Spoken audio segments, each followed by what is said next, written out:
Welcome, where ancient lands awaken and thoughts find calm. Tonight we'll travel back to a frozen world, a time when mammoths roamed, predators hunted, and ice reshaped the planet. Share in the comments where you're watching from and what hour it is for you, then settle in for a quiet journey. A glacial period is a prolonged era of global cooling marked by massive ice sheets spreading across vast continental areas.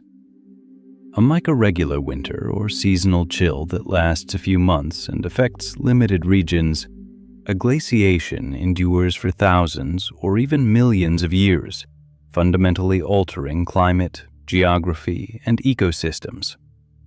During these long stretches, average temperatures drop noticeably, and ice pushes far beyond the poles, reaching mid-latitudes and reshaping the landscape. Seasonal winters are brief, driven by Earth's orbit and axial tilt, and they repeat predictably each year. In contrast, glacial epochs bring sustained worldwide cooling, with ice sheets persisting for millennia. Occasionally, warmer interglacial phases temporarily shrink the ice cover, but the alternating pattern of glacial and interglacial cycles remains the hallmark of these epochs. The causes of glaciations are complex. Changes in Earth's orbit, known as Milankovitch cycles, alter how sunlight is distributed across the planet, gradually shifting climate patterns and prompting ice sheets to grow or retreat. Atmospheric composition, volcanic activity, and ocean currents also play crucial roles in initiating and ending ice ages. Together, these factors illustrate the immense scale of Earth's climate system. A single winter may bring snow to a region, while a glaciation can remodel entire continents, carve new landforms, and steer the evolution of life over thousands of years. Studying the planet's climatic past helps us grasp the powerful forces that have shaped its surface. Turning to the timeline of the most recent glacial epoch, we find that the current ice age, often called the Quaternary glaciation, began roughly 2,580,000 years ago and continues today. Throughout this span, ice sheets have repeatedly advanced and retreated, driving profound changes in Earth's surface and climate history. The most recent major advance, known as the last glacial maximum, reached its peak about 20,000 years ago. During the last ice age, massive ice sheets draped much of North America, Northern Europe, and Asia, reshaping terrain and ecosystems. The shift from glacial to interglacial conditions was driven by changes in Earth's orbit, axial tilt, and precession, together known as Milankovitch cycles. These cycles altered how much solar energy reached different parts of the planet, setting up a regular pattern of cooling and warming. The final retreat of the ice sheets about 11,700 years ago ushered in the current interglacial, the Holocene, whose relatively stable climate allowed human societies to flourish. Throughout this interval, the borders between glacial and interglacial phases were marked by sweeping environmental changes, advancing or receding ice, sea level swings, and shifts in flora and fauna. In glacial periods, expanding ice locked up vast amounts of water, causing sea levels to fall. In interglacials, melting ice returned water to the oceans, raising sea levels and lifting global temperatures. This rhythmic alternation sculpted Earth's surface, redirected ocean currents, and steered the evolutionary paths of countless species. Understanding these key milestones helps us grasp the inherent variability of Earth's climate system. By refining the timing of Milankovitch-driven cycles, scientists not only reconstruct past climates, but also gain insight into the forces that continue to shape today's weather. A hallmark of any glacial age is sustained, widespread cooling, global temperatures dropping several degrees Celsius compared with interglacial averages. while continental ice sheets spread across vast territories. The cooling stems from the interplay of orbital mechanics and solar radiation, which together dictate the planet's albedo. Growing ice reflects more sunlight, reinforcing the chill, and thickening ice carves deep valleys and erodes the landscape. Cold conditions also curtail vegetation, turning once green regions into tundra or desert-like zones, and forcing ecosystems to adapt to scarce resources. Precipitation patterns change too. Some areas receive more snowfall than feeds the ice sheets, while others become increasingly dry. The mix of low temperatures and altered precipitation patterns has carved an ice-sculpted landscape of deep fjords, U-shaped valleys, and moraines. Morainic deposits mark the edges of retreating glaciers, and studying these features reveals the essence of glacial epochs and the traces they left in the geological record. Scientists reconstruct past glaciations by examining several natural archives. A primary source is glacial till, massive layers of morainic material, gravel, and stratified sediments left by advancing and retreating ice. Found in moraines and outwash plains, these deposits pinpoint ancient glacier activity. Their composition, location, and stratigraphy allow researchers to map the extent and timing of ice sheet advances over millennia. Landforms shaped by glacial erosion, U-shaped valleys, fjords, and drumlins show the direction, strength, and volume of past ice flow. Erratics, large boulders carried far from their origin, further trace glacier pathways. Lake and ocean sediments add another layer of evidence. Cores contain sequential layers of pollen, ash, and flood deposits, while oxygen isotope ratios in ice and marine sediments track global temperature and ice volume changes, acting as precise clocks for glacial cycles. Fossil records of plants and animals reflect climate shifts associated with glaciation, and radiometric methods such as radiocarbon and uranium-lead dating provide accurate ages for these events. By integrating geological, chemical, and biological data, researchers piece together Earth's glacial history and identify patterns of climate change that have reshaped the planet's surface. On a broad scale, alternating glacial and interglacial periods stem from complex interactions among Earth's orbit, atmospheric composition, and ocean currents. During glacial intervals, massive ice sheets extend far beyond their usual limits, covering large parts of North America, Europe, and Asia, reaching heights of several hundred meters and dramatically remodeling the landscape. During glacial periods, the climate becomes noticeably colder, often a few degrees Celsius lower than average. An expanding ice cover reflects incoming solar radiation, amplifying the cooling in a feedback known as the albedo effect. Because the ice sheet blocks moisture transport, many regions receive less precipitation, which further promotes ice growth. When the climate shifts to an interglacial, the opposite happens. Ice sheets retreat, unveiling land that had been hidden beneath the ice. Temperatures rise, typically 4 to 8 degrees Celsius above glacial levels, creating more favorable conditions for forests, steppes, and diverse ecosystems. The meltwater adds to the oceans, raising sea level by up to 120 meters compared with the glacial maximum. Coastal plains become flooded, reshaping continents, forging new habitats, and altering ocean circulation. These transitions are driven by modest changes in Earth's orbital parameters, known as Milankovitch cycles, that modify the distribution and intensity of solar energy reaching the planet. Variations in greenhouse gas concentrations, especially carbon dioxide and methane, also regulate the climate response, strengthening cooling during glacial phases and warming during interglacials. Such cycles repeat over tens to hundreds of thousands of years, carving the planet's climatic history and influencing the evolution of the biosphere.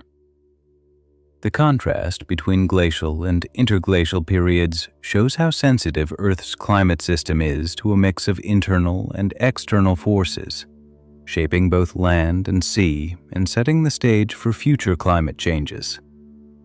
Melting ice can shift freshwater distribution, weakening currents like the Gulf Stream and causing regional cooling or warming. These linked processes form a moving climate system that swings between cold and warm phases, shaping Earth's history. Glacial periods' impact on climate and sea level is only one piece of a far more complex picture. To see the whole picture, we must grasp what sets the timing and severity of ice ages, starting with subtle but powerful changes in Earth's orbit. Orbital changes are the main drivers of when and how strong glaciations occur, operating through the Milankovitch cycles. Small, steady shifts in orbit alter how much solar energy reaches different parts of the planet, creating conditions for glacial and interglacial periods that last tens to hundreds of thousands of years. There are three key components. First, about every 100,000 years, the orbit's eccentricity changes, making it more circular or more elongated. A more elongated orbit enlarges the distance between perihelion and aphelion, sharpening seasonal contrasts. Second, roughly every 41,000 years, the tilt of Earth's axis shifts relative to the orbital plane. Greater tilt intensifies seasonal differences, warming summers and cooling winters, which can either promote or hinder ice growth. Third, the axial precession, a cycle of about 23,000 years, moves the timing of the seasons along the orbit, further reshaping the latitude and seasonal distribution of insolation. Together, these factors produce a complex pattern of solar radiation across latitudes and seasons. When the Northern Hemisphere experiences cooler summers, ice sheets can expand, sparking or strengthening an ice age. When insolation rises, ice melts and an interglacial warms. The interplay of these cycles explains the rhythmic pattern of past glaciations. Understanding how orbital shifts drive ice ages reveals the fragile balance of Earth's climate system and provides a foundation for studying today's changes. By uncovering the mechanisms that started and ended previous ice ages, scientists can better explain current climate variability and more accurately project future trends. Sharp swings in global temperature and ice cover during past ice ages prove that the climate can shift quickly, reminding us that today's warming is happening inside a broad, moving system rather than as an isolated event. Studies of those periods underline how feedback loops regulate climate. When ice and snow expand, they reflect more sunlight, deepening the cold, a process known as the albedo feedback. In warm interglacials, shrinking ice reduces reflectivity, letting more solar energy in and intensifying warming. Grasping how these feedbacks operated on the ancient Earth helps scientists anticipate whether modern greenhouse gas emissions will trigger comparable or opposite reactions. It also shows how delicately balanced Earth's climate is. Tiny changes can snowball into massive consequences. Knowing the natural variability of glacial cycles lets researchers separate human-driven effects from natural fluctuations, a distinction crucial for shaping effective climate policy. Ice ages arise from a complex mix of Earth's orbital shape, solar input, atmospheric composition, and ocean currents. Examining the start and transition phases of these cycles aids in spotting early warning signs of contemporary climate tipping points. In essence, Glacial periods act as a mirror of the planet's resilience and fragility, offering a scale for natural climate swings and reminding us of humanity's responsibility for the Earth. The planet's climate history is tightly linked to cosmic rhythms. The main drivers of long-term climate shifts are astronomical factors that subtly but continuously alter Earth's position relative to the Sun. Three parameters define these forces: orbital eccentricity, axial tilt, obliquity, and the precession of the equinoxes. Together, they generate the Milankovitch cycles, which operate over timespans from tens to hundreds of thousands of years. Eccentricity measures how stretched Earth's orbit is.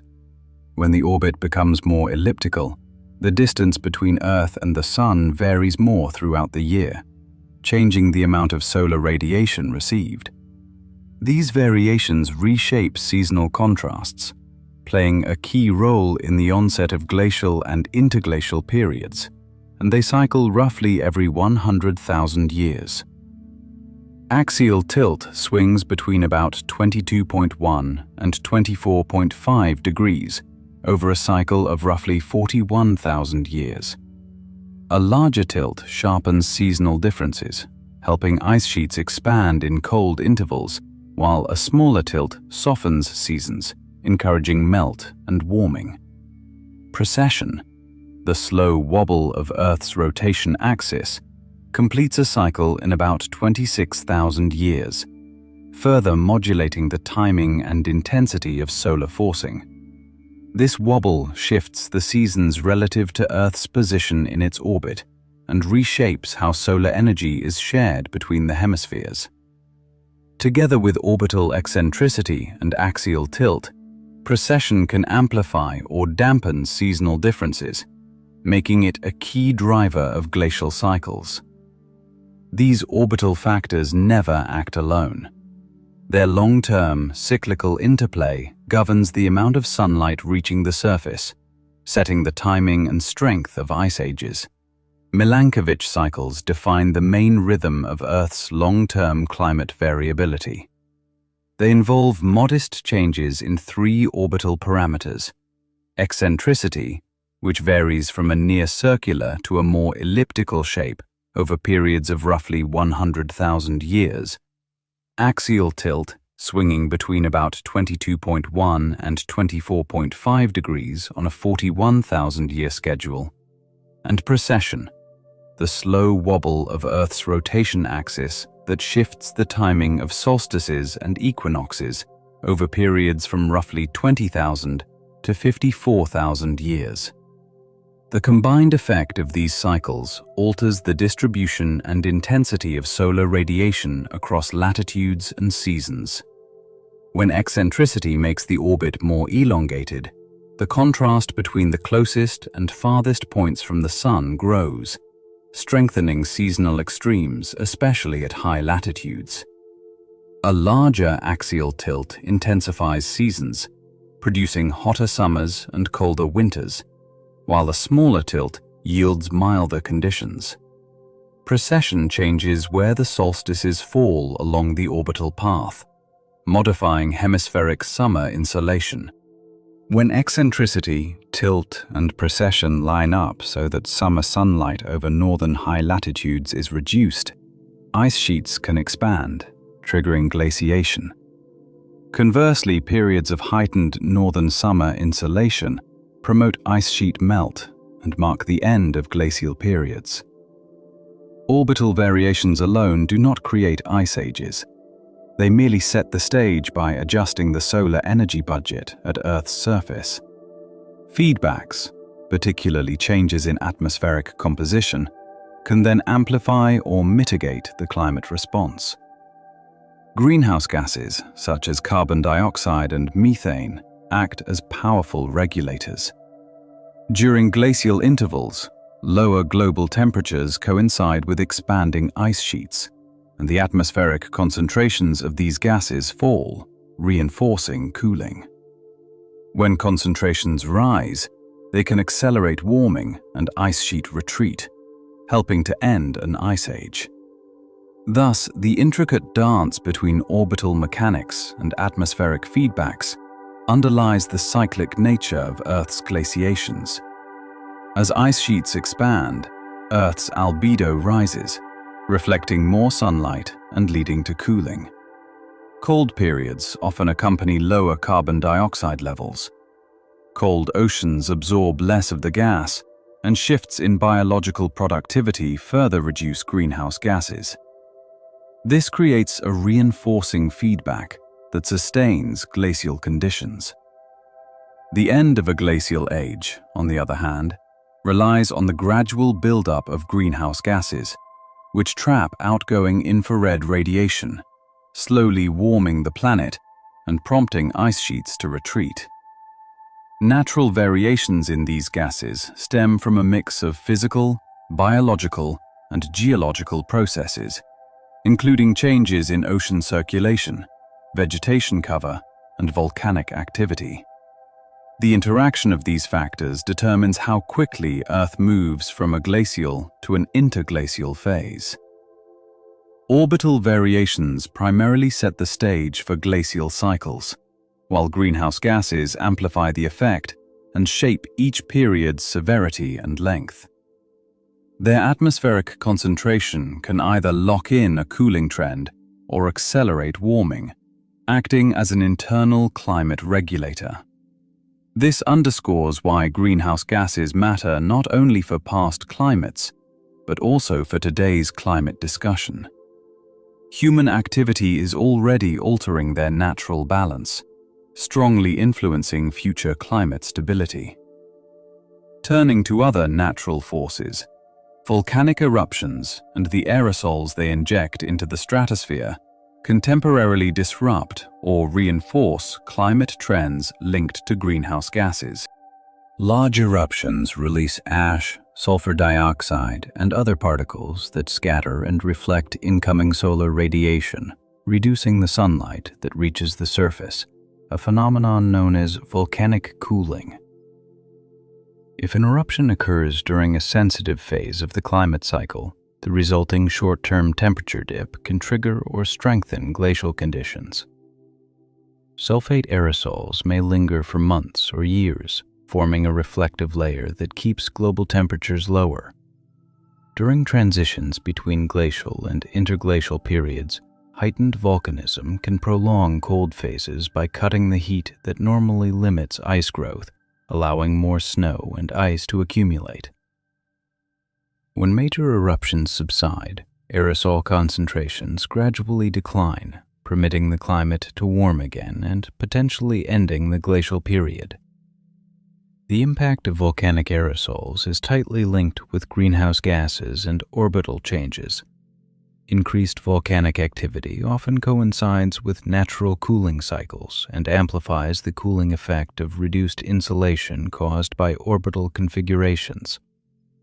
This combined action can hasten the onset of glacial periods and highlights the complex feedbacks that govern Earth's climate system.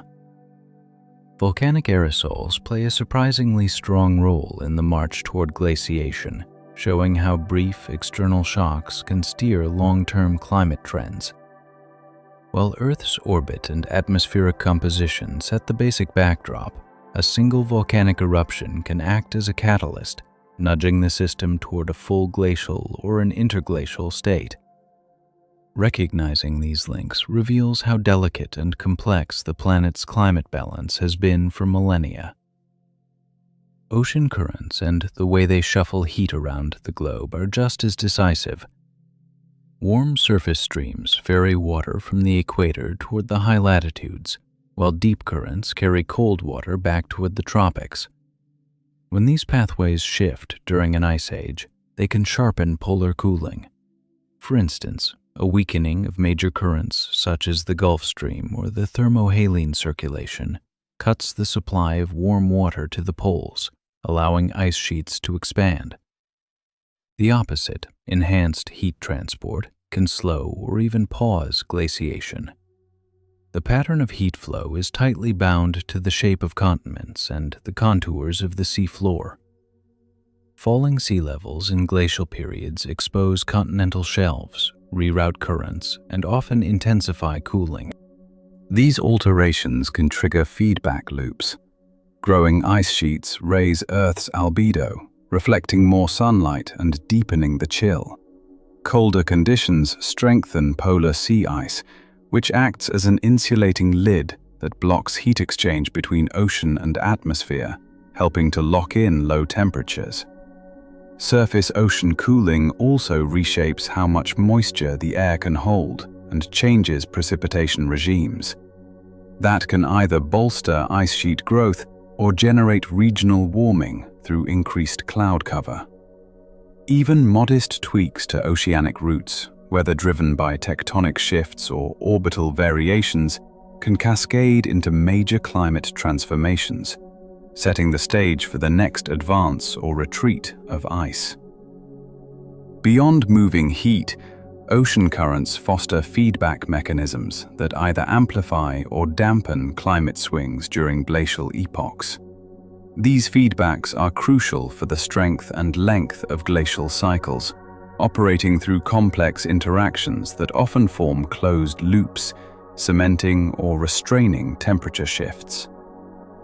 A primary amplifying feedback involves albedo. As ice sheets spread, Earth's reflectivity climbs and the absorption of solar energy falls, reinforcing the cold trend. The larger ice sheets become, the more sunlight they bounce back, which cools the climate and encourages further ice buildup. At the same time, the exposed dark land or ocean absorbs more heat, warming the planet. This opposite feedback gradually checks how quickly temperatures can drop. Carbon dioxide and methane are the main greenhouse gases that steer these cycles. During cold spells, they can become locked in ice and ocean sediments, lowering their atmospheric share and deepening the chill.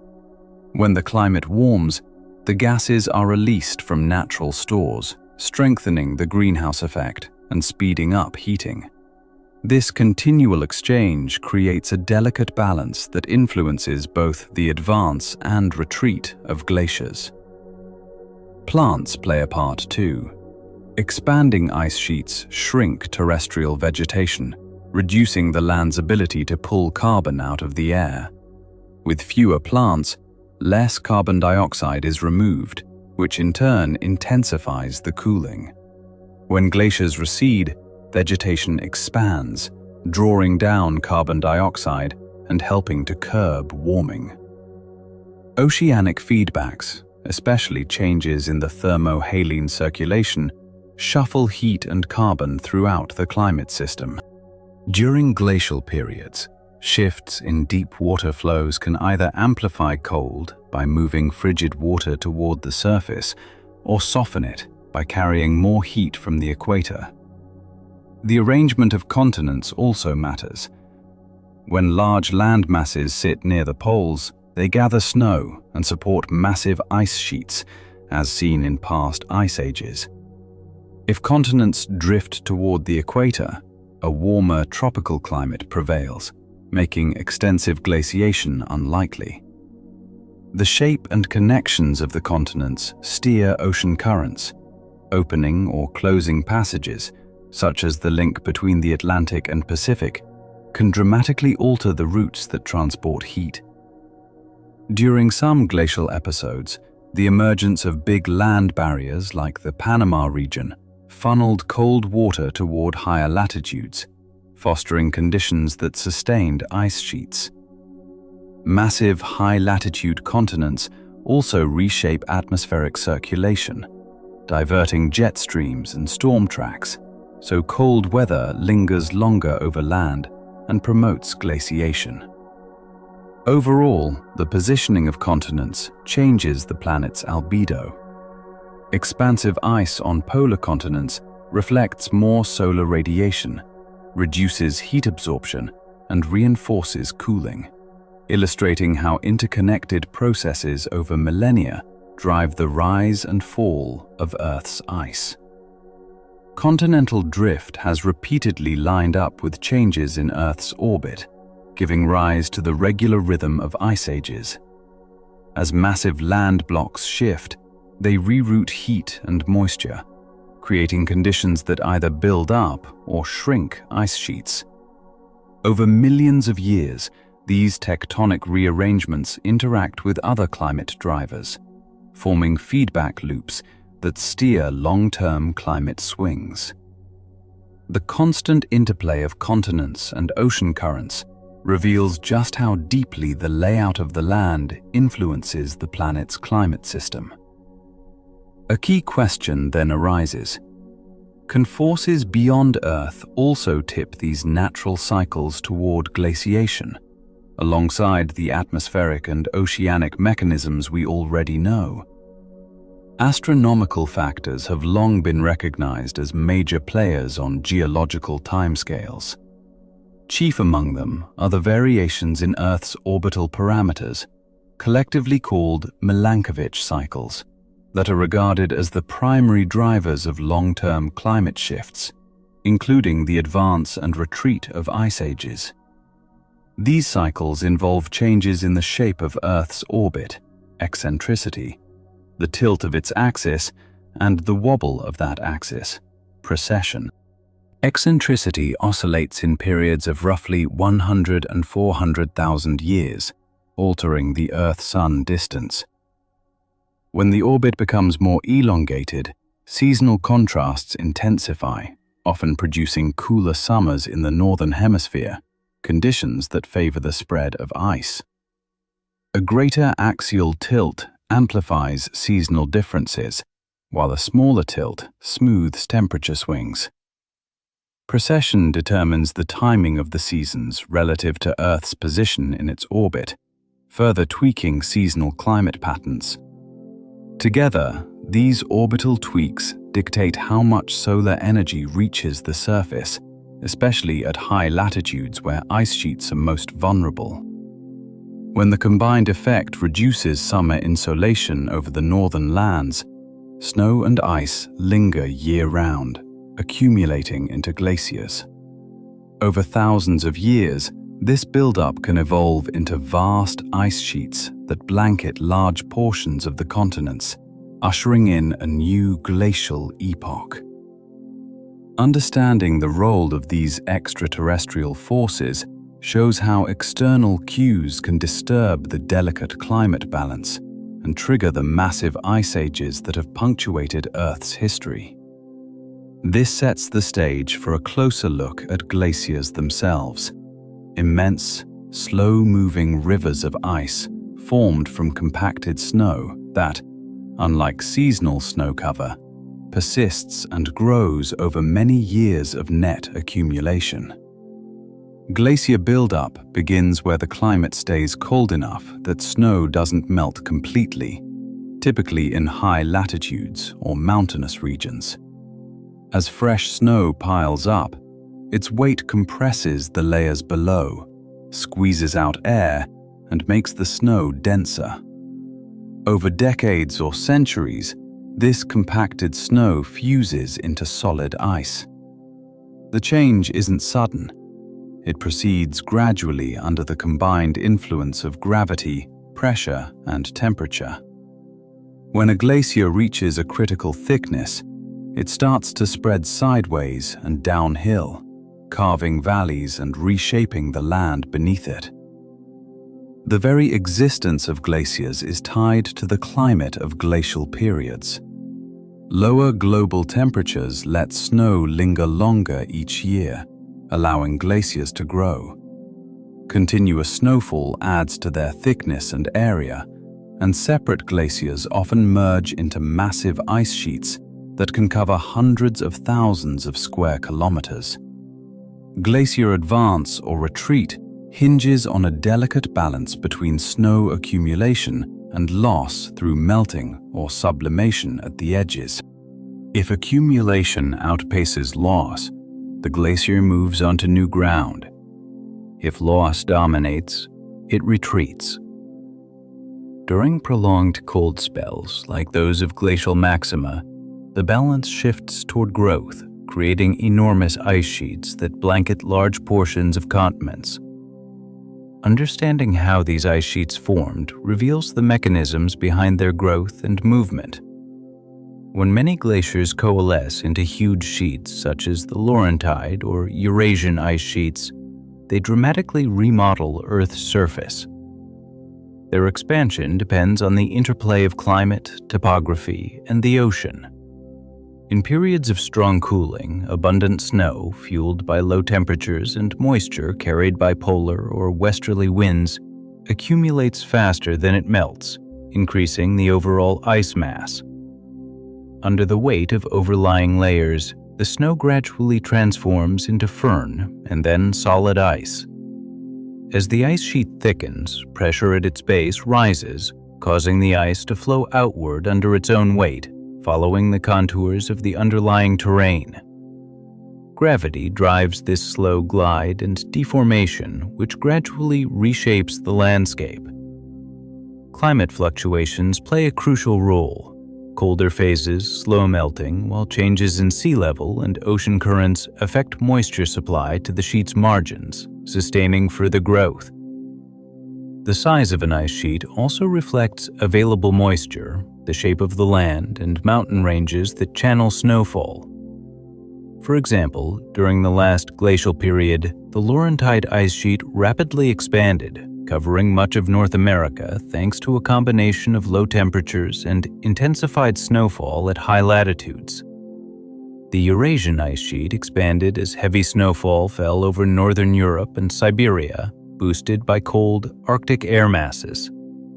This buildup of ice illustrates how climate, geography, and atmospheric circulation interact, and shows how ice sheets reshaped the planet's surface while profoundly influencing global climate and sea level during glacial periods. Understanding the main kinds of ice masses is essential. Ice sheets, ice caps, and individual glaciers are all massive accumulations of ice, but they differ in size, location, and impact on the landscape. Ice sheets are the largest, spreading across many thousands of square kilometers and holding colossal volumes of ice. Today, they are found in Greenland and Antarctica, where they can blanket entire continental regions. Their immense weight and slow movement can remodel whole terrains, and their scale directly affects worldwide sea level and climate patterns, making them a key component of Earth's climate system. Ice caps are smaller, usually less than 50,000 square kilometers, and dome-shaped. They typically cover high-altitude or polar areas, such as mountain ranges or polar islands.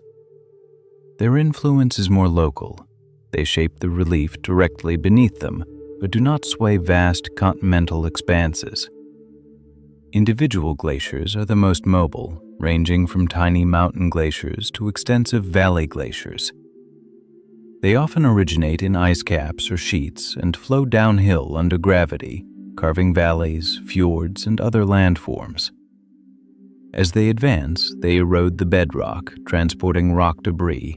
As they melt, they deposit sediments, forming moraines and outwash plains. This continual cycle of erosion and deposition has been a driving force in reshaping Earth's surface throughout its history. Glacial erosion works mainly through plucking and abrasion. Meltwater seeps into cracks, refreezes, and loosens blocks of rock, which the glacier then lifts away, creating jagged terrain and characteristic rounded hills on one side and steep, serrated slopes on the other. Abrasion follows as embedded rock fragments grind and polish the underlying bedrock. Together, the weight, movement, and dual erosional depositional actions of glaciers make them powerful agents of landscape transformation. Finely ground rock fragments produced by a glacier's grinding action carve smooth grooves and polished surfaces. Those marks preserve a lasting record of ice movement, indicating the direction and strength of ancient flows. Deposition starts when the glacier loses energy and the carried material settles. While advancing or retreating, the ice lays down a wide range of sediments, from thin silt to massive boulders. Moraines are the most visible remnants of this process. Lateral moraines line the glacier's sides, terminal moraines collect at its front, and medial moraines form within the ice where two streams merge. They not only outline former glacier limits, but also shape the terrain, creating fertile soils and sharp relief boundaries.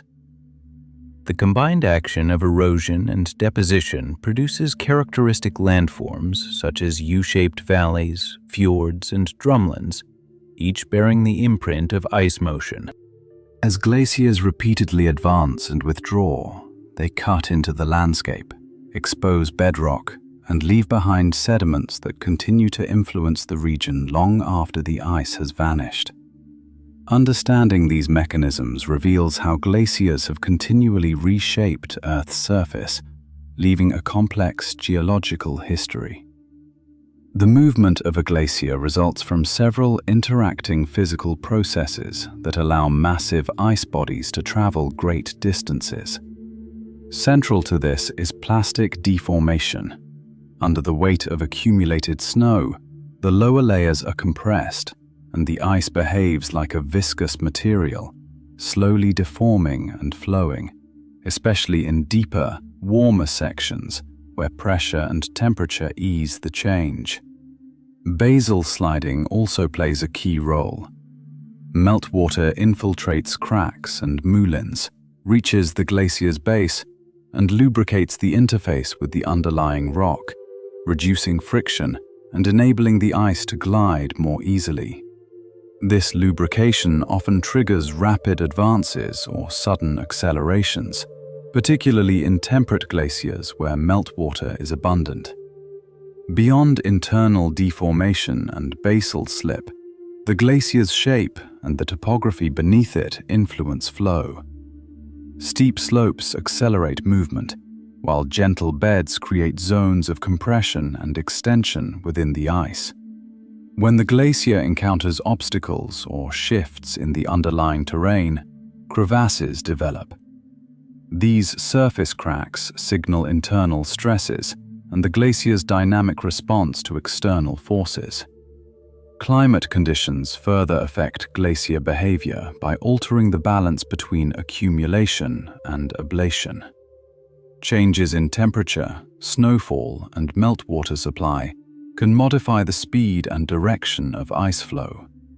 The delicate equilibrium among internal deformation, basal sliding, and external climatic forces makes glaciers ever-changing giants, constantly reshaped by their own physics and the surrounding environment. Understanding how scientists gauge the size and volume of ancient ice sheets is key to unlocking Earth's climatic past.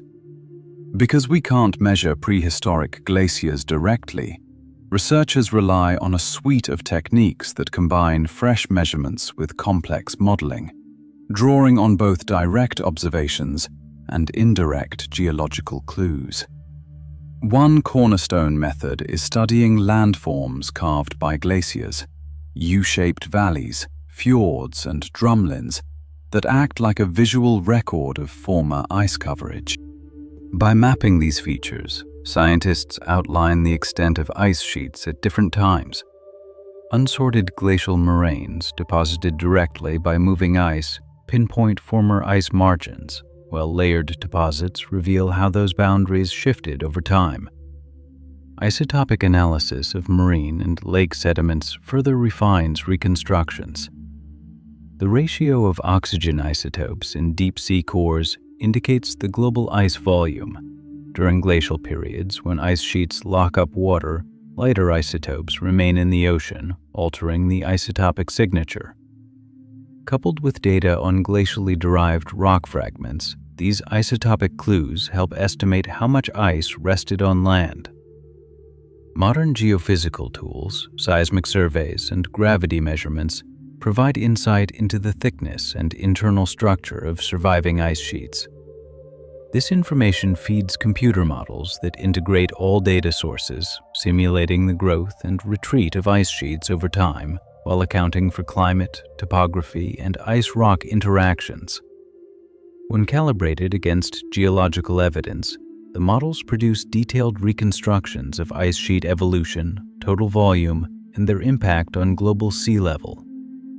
This interdisciplinary approach, melding landscape analysis, sedimentology, geophysical surveys, and numerical modeling, allows scientists to piece together the dynamic history of Earth's ice giants.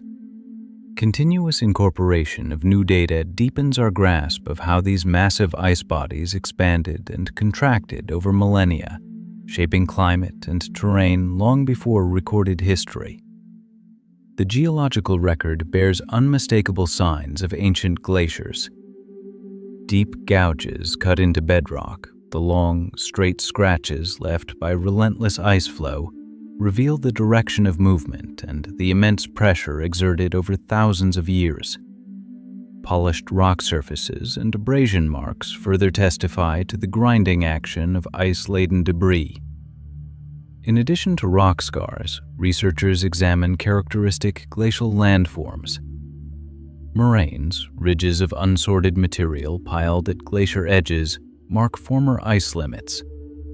End moraines denote the furthest advance of a glacier at its maximum, while lateral moraines trace its sides, sometimes extending hundreds of kilometers and preserving a clear picture of ice sheet fluctuations. Subglacial lakes and the sediments they contain also provide valuable clues about past ice extents. When glaciers melt and pull back, they leave behind thin, finely layered sediments, varves, that record seasonal shifts. By counting these layers, scientists can track how the size of ice sheets changed over thousands of years. Large stones, known as drop stones, dropped by icebergs that broke off from the sheets and drifted into the ocean, also point to iceberg movement. The presence of glacial debris in marine sediments further confirms the reach of ancient ice. Ice sheets regularly calve icebergs, which carry fragments of rock. As the ice melts, those fragments settle on the seafloor, creating distinct layers of sediment. Studying these deposits lets researchers build a timeline of glacier advances and retreats.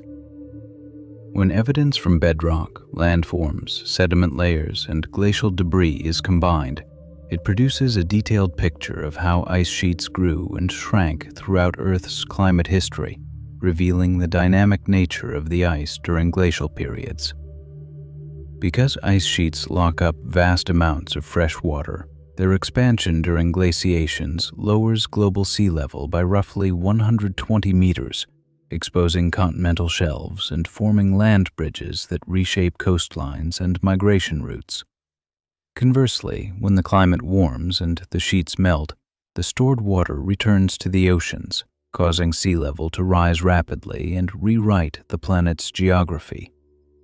The cycles of ice growth and decay are driven by a complex interplay of atmospheric temperature, ocean currents, and changes in Earth's orbit, creating repeated glacial, interglacial phases.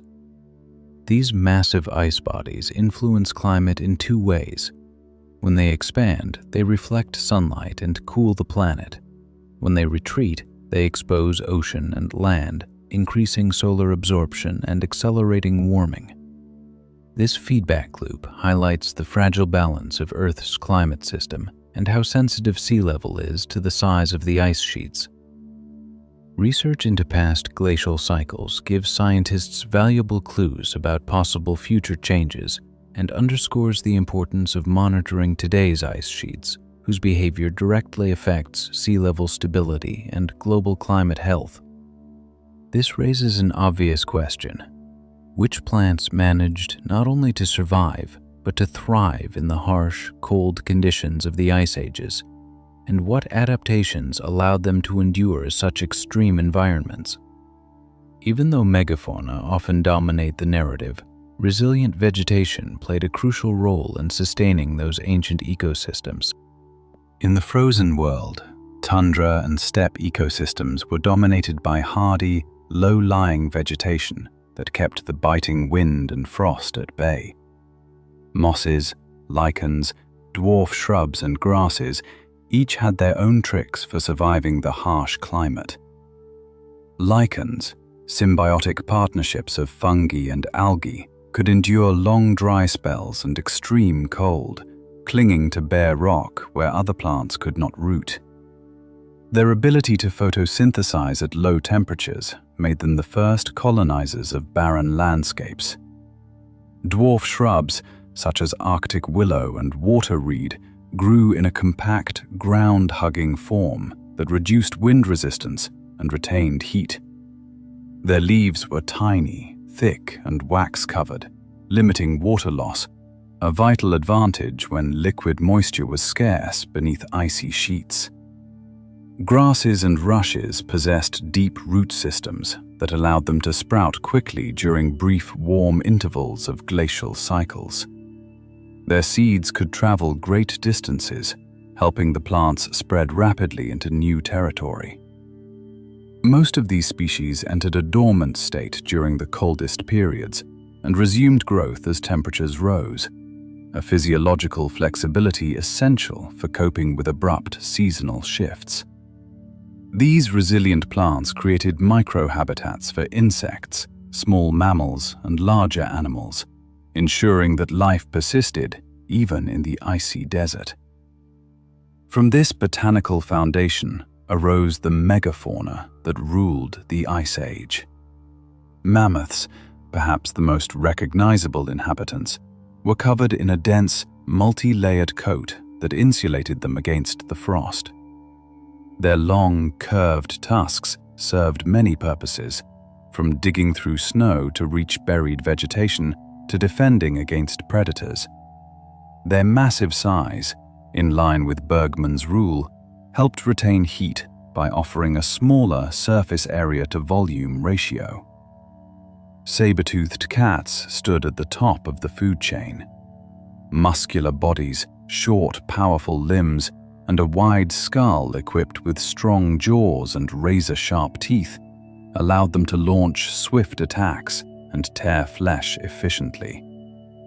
It is likely that they, too, possessed thick fur or other insulating adaptations that enabled them to thrive in the cold. Together, the sturdy plants and the specially adapted animals forged a dynamic, interdependent ecosystem capable of surviving one of Earth's harshest climates. Giant ground sloths, including Megatherium, lived a slow, methodical life on open plains. Their massive frames were covered in coarse hair, and huge curved claws let them pull leaves from tall trees and shrubs. A low metabolism and great size helped them retain heat so they could endure the cold. Even in harsh winters, they ate the foliage they could reach, and their bulk gave them an extra thermal advantage. These adaptations let Ice Age megafauna thrive despite severe environmental stresses, blending specialized anatomy with sturdy survival strategies. How did mammoths, saber-toothed cats, giant sloths, and other giants cope with the extreme climate? Their bodies were built for cold. Thick layers of subcutaneous fat and dense fur insulated them against biting winds and low temperatures. Mammoths, for example, combined a heavy, woolly coat with a massive fat reserve that both kept them warm and supplied energy through long, brutal winters. Behavior also played a crucial role. Many species migrated seasonally, moving toward regions with richer food and away from the harshest conditions. Social structures helped. Herds shielded individuals from predators and allowed collective care of young and injured. Saber-toothed cats, though predators, likely relied on ambush tactics within dense vegetation. Giant sloths used powerful limbs to reach hardy shrubs and leaves that remained accessible even under snow. Dietary flexibility further bolstered their resilience. Most megafauna could consume a variety of plants, twigs, shrubs, roots, available when grass was scarce. Their digestive systems extracted maximum nutrition from this limited fare, sustaining them through the toughest periods. Some species possessed unique anatomical tools. Mammoth tusks cleared snow and ice to uncover hidden vegetation, while sturdy bones, strong limbs, and broad feet prevented them from sinking into deep snow and made travel across frozen ground easier. All these traits, body design, behavioral habits, and ecological tactics combined to let Ice Age animals survive in the planet's coldest realms. Their endurance illustrates nature's remarkable flexibility in the face of extreme climate. Today, fossilized bones, preserved remains, and other geological traces provide the foundation of our knowledge about those ancient ecosystems, opening a window onto a world that once flourished across vast, icy landscapes. Large mammals such as mammoths, mastodons, and giant ground sloths left abundant skeletal remains, often uncovered in permafrost or buried within sedimentary layers. These fossils confirm the animal's existence and reveal their size, diet, and aspects of their behavior. In exceptionally well-preserved specimens, researchers have recovered soft tissue, hair, skin, and even stomach contents, allowing ancient DNA to be examined, genetic lineages to be reconstructed, and evolutionary links between extinct and modern species to be traced. Mammoth DNA, for example, has illuminated migration routes and adaptations to shifting climates. Preserved pollen and plant fragments inside icy cores and sedimentary deposits show which flora sustained these ecosystems and how vegetation moved in step with advancing and retreating ice sheets. Cave paintings and carvings further expand our knowledge, depicting the fauna of the Ice Age and helping to reconstruct predator-prey networks and habitat preferences. Isotopic analysis of fossilized bones adds detail about diet and movement, indicating how these animals responded to environmental change. Together, these lines of evidence portray dynamic ecosystems where animals, plants, and climate interacted closely. They demonstrate not only the richness of the Ice Age world, but also how climatic shifts profoundly affected ancient communities. The deeper we delve into the frozen past, the clearer the picture becomes of resilient yet vulnerable ecosystems that eventually collapsed. Understanding why so many Ice Age species disappeared has become a central scientific pursuit. As glaciers advanced and retreated, conditions across vast territories altered sharply, upsetting the fragile balance of ecosystems. Species that once thrived in tundra or open steppe suddenly lost their habitats and were forced to adapt rapidly or perish. The prevailing explanation links climate change with human activity. At the end of the Ice Age, warming transformed cold regions into milder zones, shrinking the range and food supply of cold-adapted megafauna such as mammoths, mastodons, and giant sloths. Rising temperatures compressed grassland and steppe habitats, pushing animals into isolated refuges where many populations declined and vanished. Climate shifted faster than the animals could evolve or migrate, leading to mass extinctions. Simultaneously, expanding human groups equipped with increasingly sophisticated tools began exploiting new lands. Overhunting likely accelerated the decline of already stressed species. Rapid human settlement of former glacial habitats coincided chronologically with many extinctions, sparking ongoing debate over the relative impact of human versus natural factors. Some scientists also factor in disease and ecological competition. New predators or rivals that arrived with migrating humans or other species could further destabilize already fragile populations. Genetic analyses reveal that small, isolated groups suffered from inbreeding and were less able to cope with natural stress. Overall, the Ice Age extinctions appear to result from a tangled mix of shifting climate, human pressure, and ecological dynamics. This web of causes highlights how vulnerable species are when environments change quickly, a lesson that applies to both ancient and modern biodiversity crises. Studying how life adapted during that era inevitably raises the question of how plants and animals reacted to the upheavals caused by migrations and evolutionary change. With each advance and retreat of the ice, the climate relentlessly pressed on flora and fauna, forcing them to find new ways to survive. Migration became the primary response. Species moved in search of more hospitable conditions, sometimes covering vast distances across ice sheets, tundra, or narrow corridors. Large herbivores such as mammoths and northern deer trailed the fluctuating edge of the ice, feeding on vegetation that persisted in refugia, small, relatively stable pockets that acted as vital islands during extreme cold and habitat loss.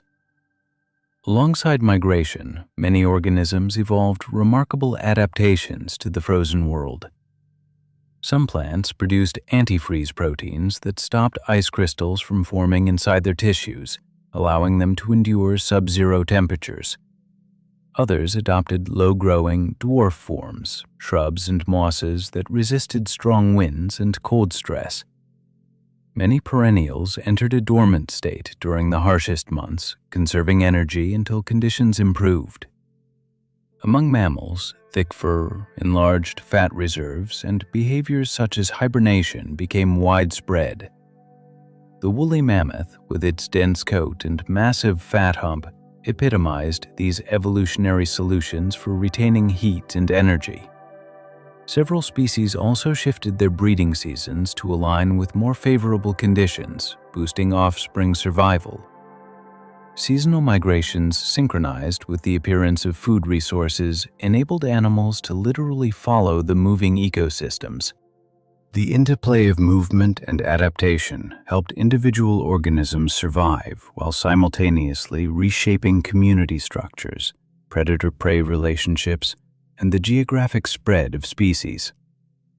These strategies demonstrate the extraordinary resilience of life in the face of relentless environmental change.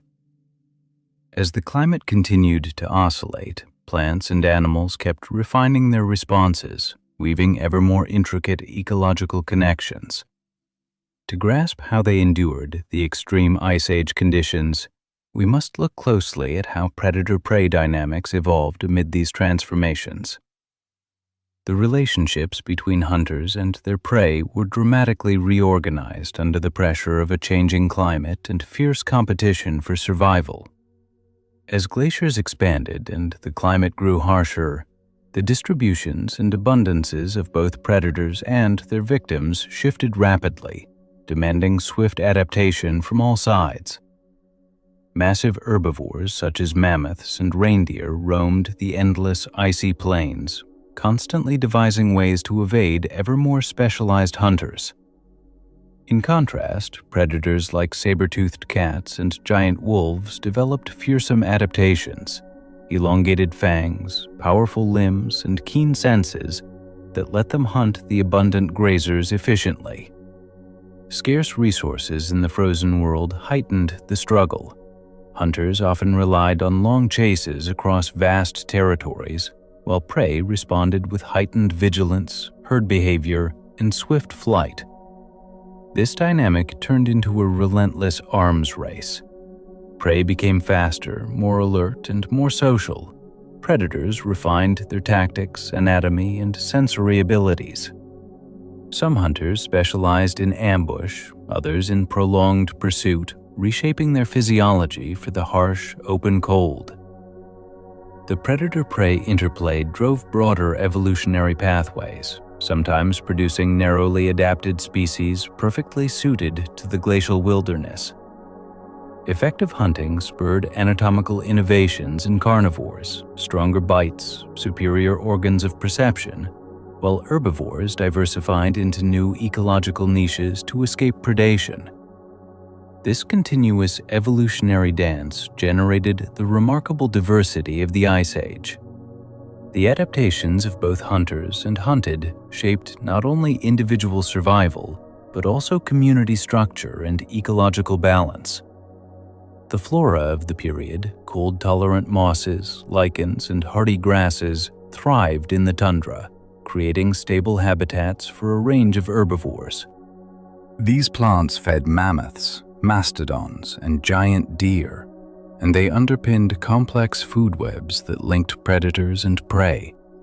In turn, the massive herbivores molded their environment. Their grazing altered plant distribution, maintaining open spaces that favored certain plant communities and impeded forest expansion. Their size and mobility allowed them to traverse the endless ice, making them keystone species that organized the entire ecosystem. Their eventual decline, driven by climate shifts and human activity, triggered major ecological upheavals and highlighted the fragility of the glacial balance. Thus, the interplay of flora and fauna during the glacial cycles accelerated evolutionary innovation, reshaped ecosystems repeatedly, and laid the foundations for the intricate modern ecosystems we see today. This shared history shows that survival in a frozen world required a constant equilibrium between predator pursuit and prey ingenuity, perpetually pushing evolution forward. Dense fur and thick layers of fat in many mammals evolved as direct responses to harsh, icy conditions, while some plants developed mechanisms to survive extreme cold and limited light. These adaptations not only allowed life to endure glacial cycles, but also opened new evolutionary pathways. As the Ice Age progressed, climate shifts and the resulting environmental pressures spurred diverse species migrations. Changing landscapes formed corridors and barriers that guided the emergence of new species and the extinction of others. The dynamic interplay of climate, flora, and fauna fashioned the biological mosaic we see today, underscoring their essential role in Earth's evolutionary story. Recognizing this interconnection deepens our understanding of how life continuously adapts and transforms in tune with natural rhythms. Cold glacial terrains did more than reshape the planet's surface. They profoundly influenced human migration and evolution. With each advance and retreat of ice, ancient peoples had to quickly adjust to new environments. Climatic fluctuations created a patchwork of habitable zones, often separated by massive ice sheets and tundra, prompting varied human group movements. The cold demanded new survival strategies. Early humans fashioned tools for hunting large glacial megafauna such as mammoths and reindeer, and they refined specialized weapons, clothing, and skin coverings. These innovations boosted survival odds and impacted animal populations. The Ice Age was a period of rapid climate change, fostering complex social behavior and cultural practices. Migration routes depended directly on climate swings. When ice sheets expanded, people withdrew to refugia, areas with milder climates like southern Europe, the Near East, and parts of Asia. As temperatures rose, these groups spread across new lands, sometimes crossing land bridges that appeared when sea levels fell. Such movements dispersed Homo sapiens and other species across continents, encouraging genetic exchange and cultural diffusion. The harsh climate also exerted evolutionary pressure, favoring physiological traits suited to cold. Populations in northern regions often developed larger fat stores and limb proportions that helped retain heat. Over millennia, these traits became entrenched, illustrating how climate shaped both migration patterns and human biology. Thus, the ever-changing glacial landscape simultaneously hindered and accelerated human development. It forced ancestors to invent, relocate, and adapt, laying the groundwork for the diversity and resilience of modern humanity. Archaeological evidence from early settlements reveals a story of survival and ingenuity etched into our origins. Finds show that people established semi-permanent sites in advantageous locations, typically near abundant resources, rivers, lakes, or animal migration routes, demonstrating how they mastered a world reshaped by relentless cold and shifting terrain. Stone tools, hearths, and animal bones are the tangible traces of people in the frozen wilderness. The most compelling evidence comes from shelter remains buried beneath ice and sediment. In Paleolithic caves across Europe, especially in France and Spain, wall paintings show hunting and daily life, revealing activity, symbolic thought, and community bonds. Some of these artworks date to tens of thousands of years ago, proving that ancient humans maintained a sophisticated culture even in harsh conditions. The variety of tools, scrapers, blades, and points made from stone, bone, and ivory exposes specialized techniques for hunting large Ice Age animals such as mammoths, reindeer, and bison.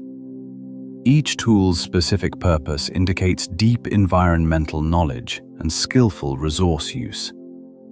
Cut marks on animal bones confirm butchery and help reconstruct food acquisition methods. Fragments of clothing and dwelling structures found in several regions demonstrate inventive adaptation. Preserved skins and bone frames suggest people fashioned warm garments and portable shelters to shield themselves from the cold. These innovations not only aided survival, but also strengthened social ties and the transmission of skills across generations. All archaeological evidence, sites, art, tools, and remains paints a picture of resilient communities that reshaped their surroundings despite glacial hardships.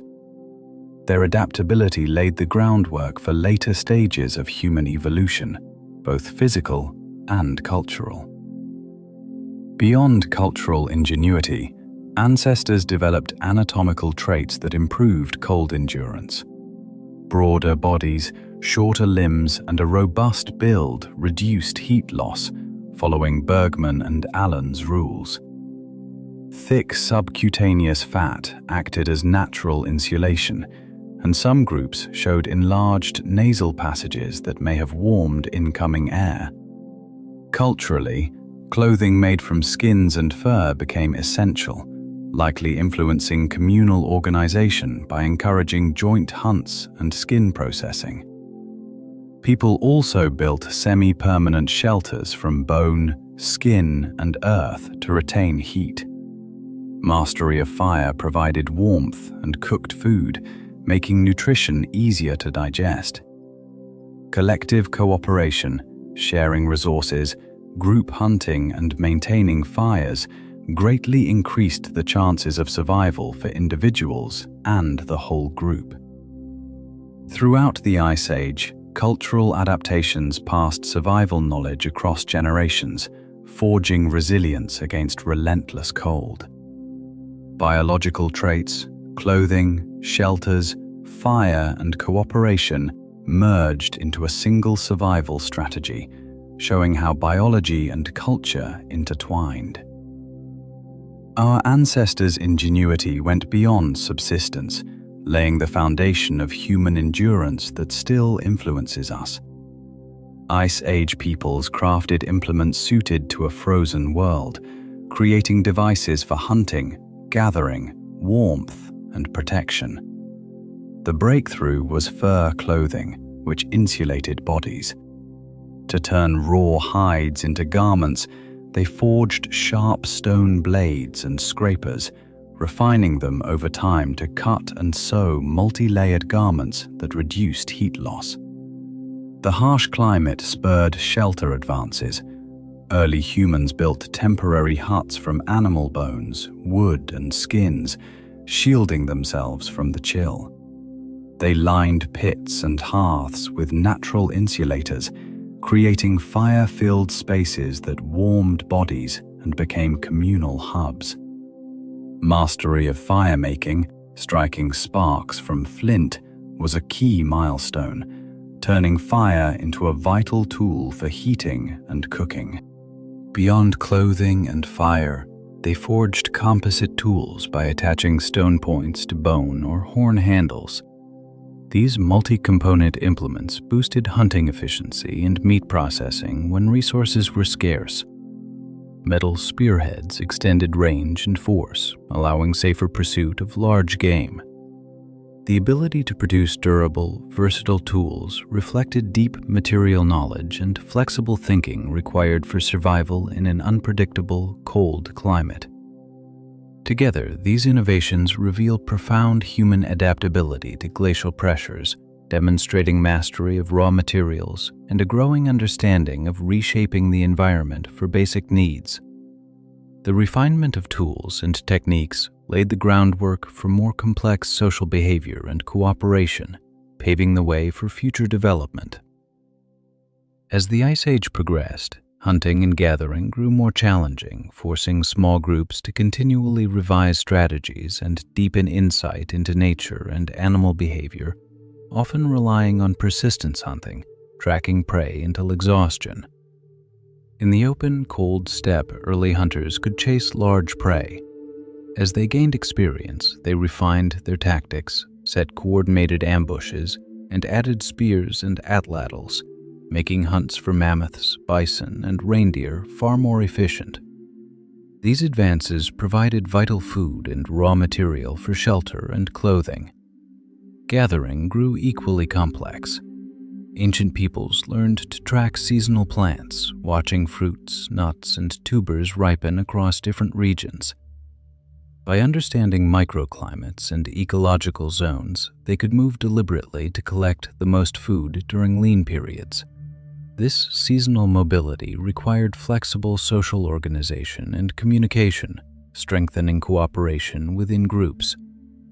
Scrapers and grinding stones let them extract more nutrients from vegetation, while new methods of drying, storing, and fermenting extended supplies through harsh winters.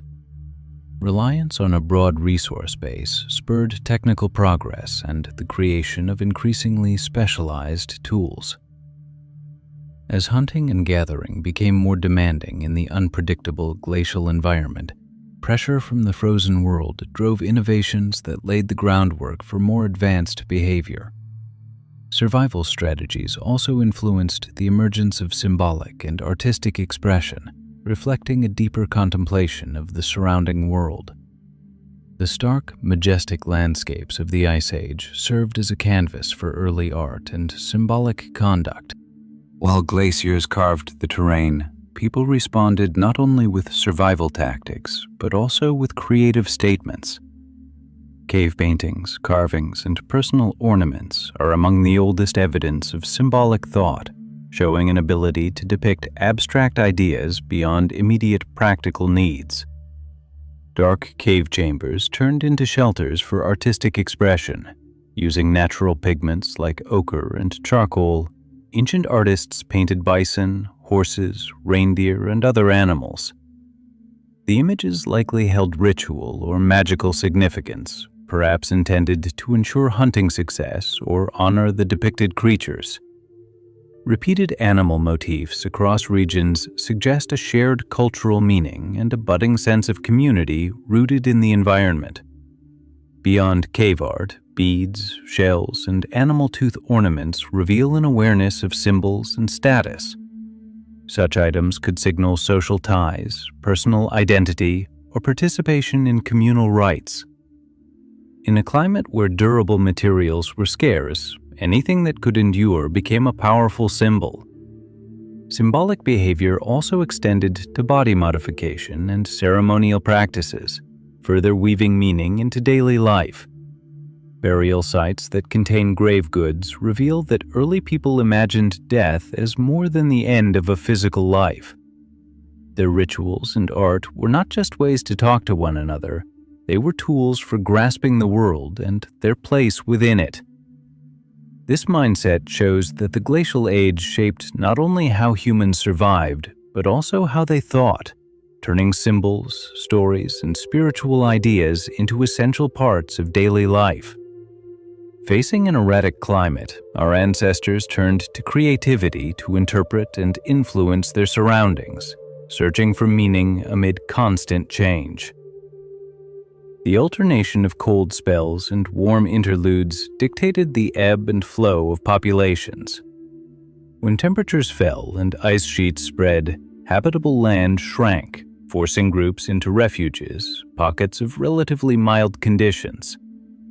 These refuges became gathering points, encouraging genetic mixing and spawning cultural environments needed for harsher environments. Warm periods, on the other hand, melted ice, uncovered new landscapes, and opened access to fresh food sources, migrating game, and diverse plants. The milder climate spurred population growth and prompted migrations across Eurasia and beyond. Yet expansion was never smooth.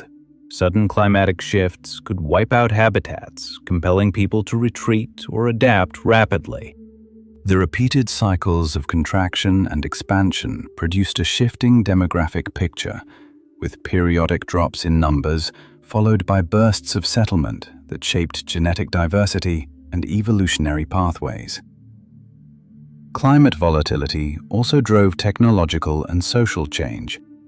Scarce resources pushed groups to invent new hunting tools and gathering methods, while harsh conditions fostered complex communal structures built around cooperation and survival. Archaeological evidence shows that during cold phases, people refined clothing, improved shelters, and honed hunting techniques to endure extreme weather. These innovations not only saved lives, but laid the groundwork for cultural and technical achievements passed down through generations. Overall, the interplay between climate and human groups highlights our deep resilience and capacity to adapt. The environment acted not as a passive backdrop, but as a driving force in human evolution, underscoring the importance of archaeological discoveries. The remains of Cro-Magnon and Neanderthal individuals have reshaped our view of how people coped with severe cold, shifting terrains, and limited resources. Neanderthal skeletons, for example, display physical adaptations that testify to their ability to survive in a harsh world. A powerful, stocky build and enlarged nasal passages helped warm the frigid air before it reached the lungs, a clear sign of how human physiology adapted to the icy climate. Remains of early modern humans, the Cro-Magnons, reveal a leap toward more sophisticated tools, decorative objects, symbolic rituals, and organized societies. Well-preserved finds show they crafted delicate implements, wore ornaments, and performed ceremonies, boosting their chances of surviving the harsh glacial world and sparking the cultural evolution that eventually produced modern people. Comparing Cro-Magnons with their Neanderthal relatives uncovers a history of interbreeding that left lasting marks on our genetic heritage.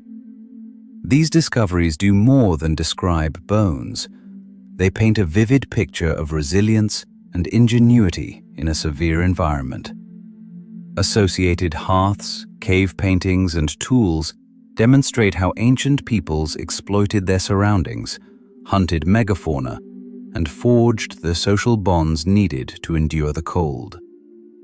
Such evidence highlights the crucial role of both biological and cultural flexibility during continual environmental change, placing human evolution firmly within the broader context of the Ice Age. Our ancestors were not passive victims of the climate.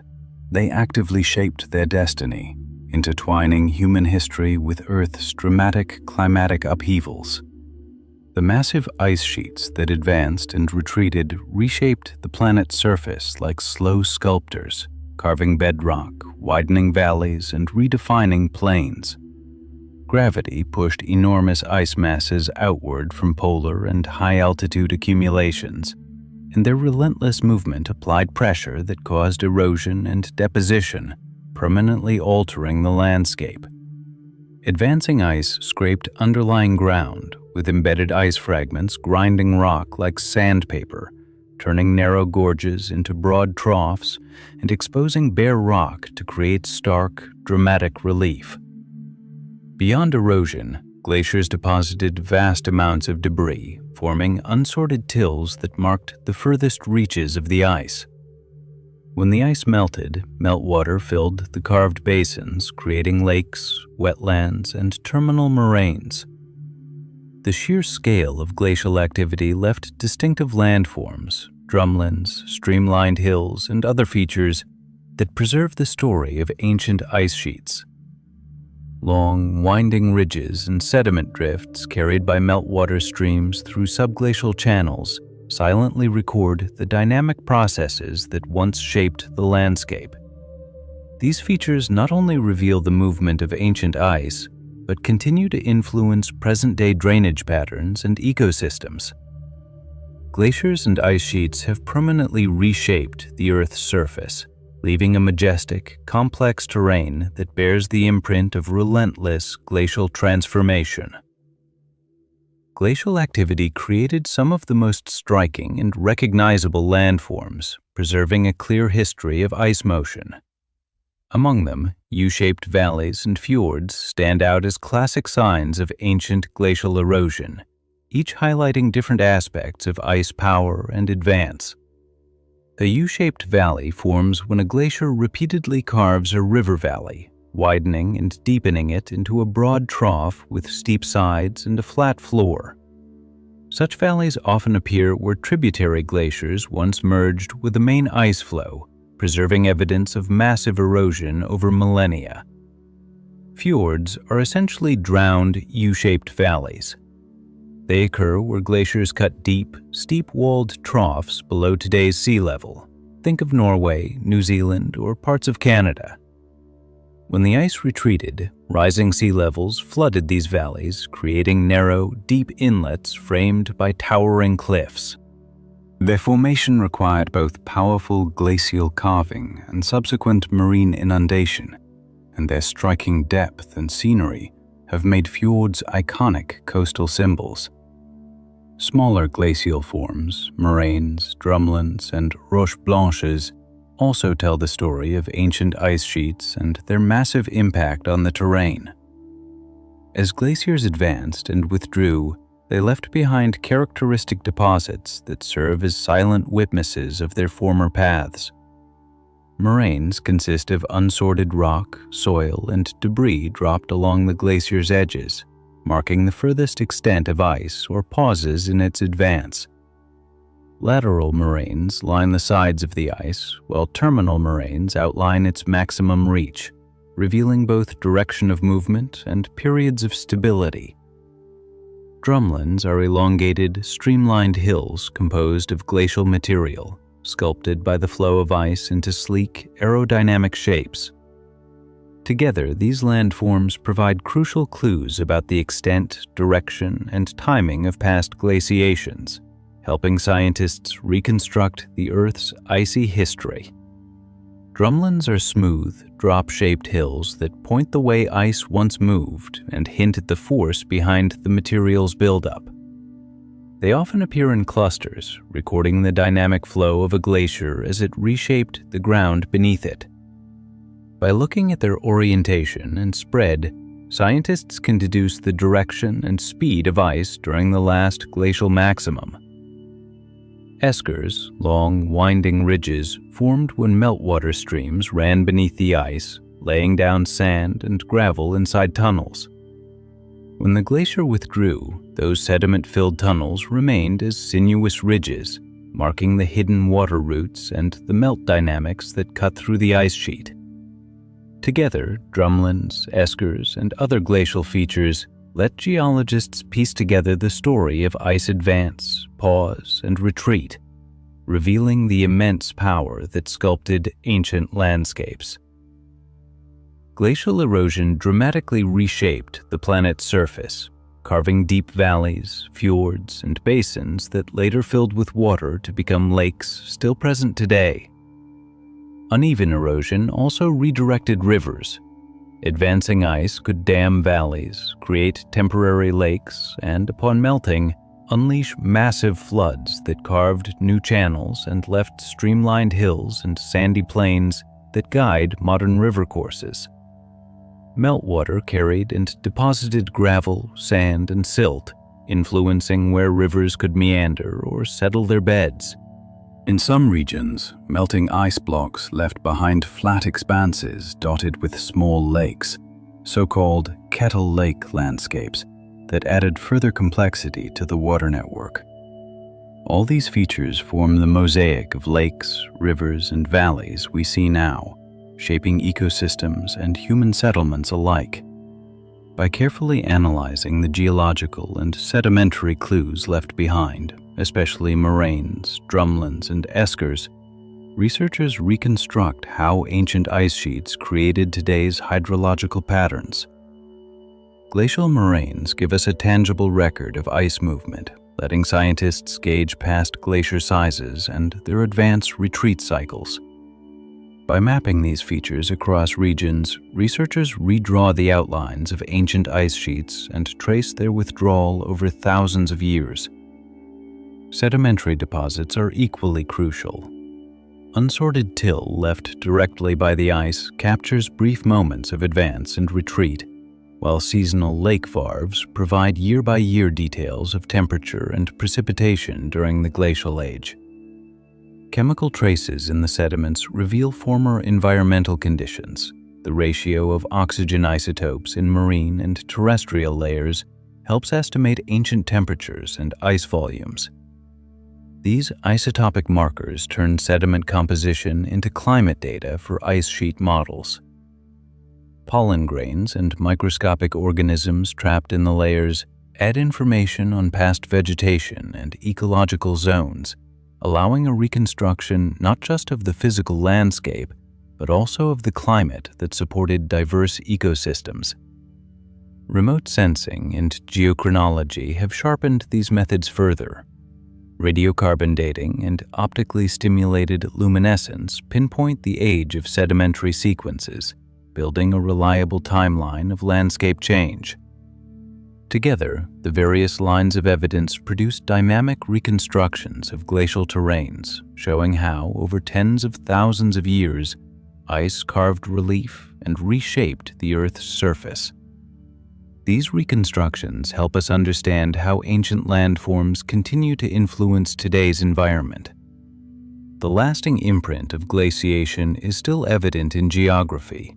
Deep valleys cut by massive ice sheets, fjords, steep coastal inlets carved by glaciers in places like Norway and New Zealand, and moraines, the piles of debris left by retreating ice, which now form fertile plains and natural groundwater reservoirs, shaping agriculture and settlement patterns.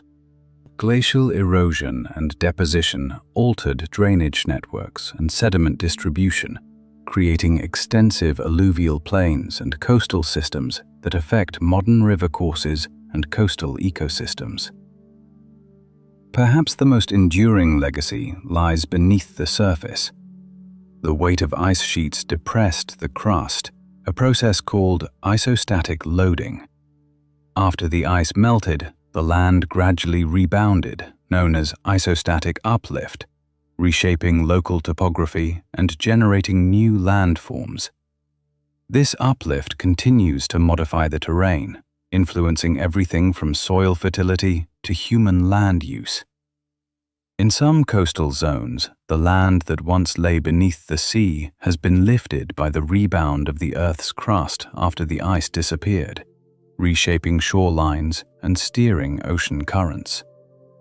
The marks left by ancient glaciers are now part of the physical landscape and continue to play a role in climate regulation. Glacial valleys and lakes still affect local microclimates, and in many regions, the remnants of ice serve as vital freshwater sources that sustain ecosystems and human activity. When the massive ice sheets retreated, they left a permanently altered terrain. Their erosion carved deep valleys and steep cliffs, while the sheer weight of the ice had pushed the crust down.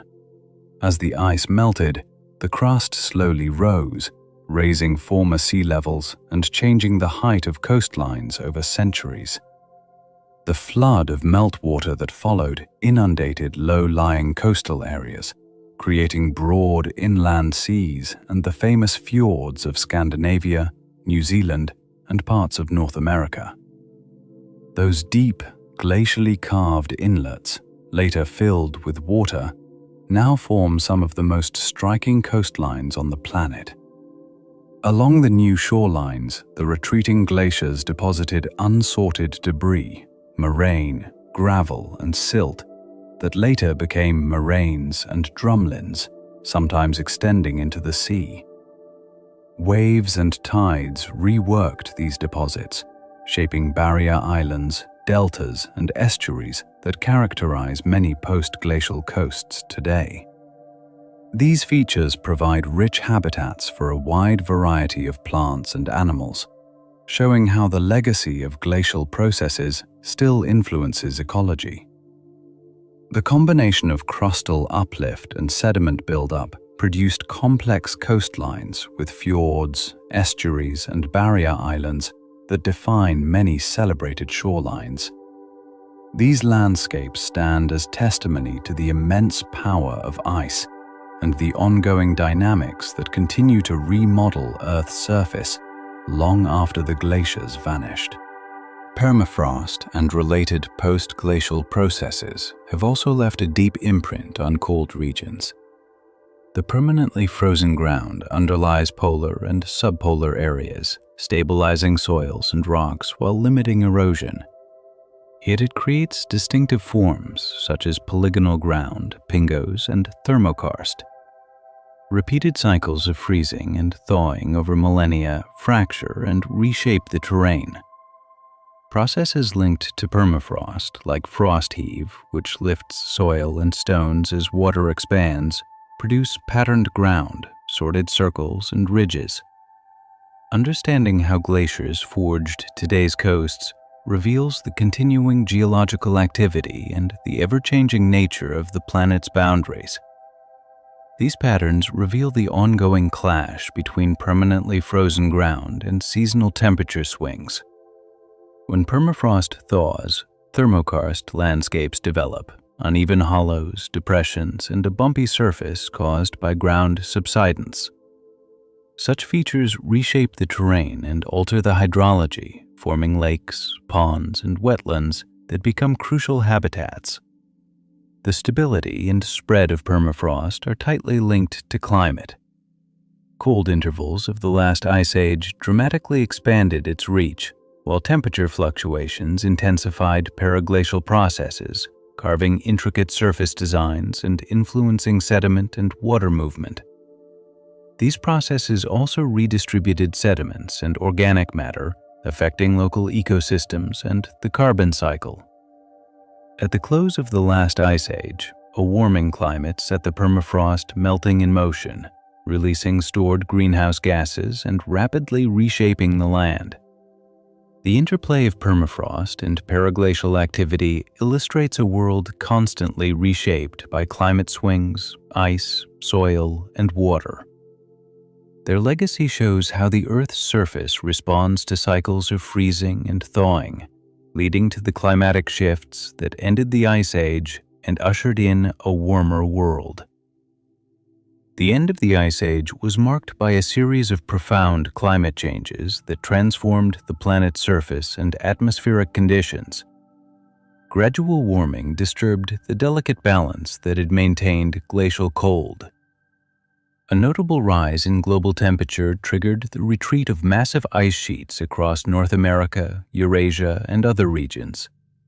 This warming was uneven, driven by a combination of weakened ice albedo feedback, rising greenhouse gas concentrations, and reorganized oceanic and atmospheric circulation. A key shift was the redistribution of heat worldwide. As ice sheets shrank, dark land and ocean surfaces, absorbing more sunlight, replaced reflective ice, amplifying warming. Fluctuations in carbon dioxide and methane released from thawing permafrost and oceanic sources further boosted the greenhouse effect. Volcanic eruptions occasionally altered atmospheric composition and caused short-term cooling, but their overall impact was minor compared with greenhouse gases. Changes in ocean currents and atmospheric patterns also played a major role. Altered salinity and stratification modified the main currents that transport heat, allowing more warmth to reach the poles and equator than during glacial times. The retreat of ice reduced surface albedo, exposing darker terrain that captured additional solar energy, a positive feedback that accelerated warming. As ice vanished, the landscape was remodeled, opening new migration routes and habitats, while sea levels began to rise. These climate transformations marked the shift from the frozen world of the last ice age to the comparatively warm and stable climate of today, setting the stage for ongoing interactions among climate, sea level, and coastlines that continue to shape the planet. When the massive ice sheets that once covered large parts of the northern hemisphere began to melt, the effects went far beyond a simple reshaping of the landscape.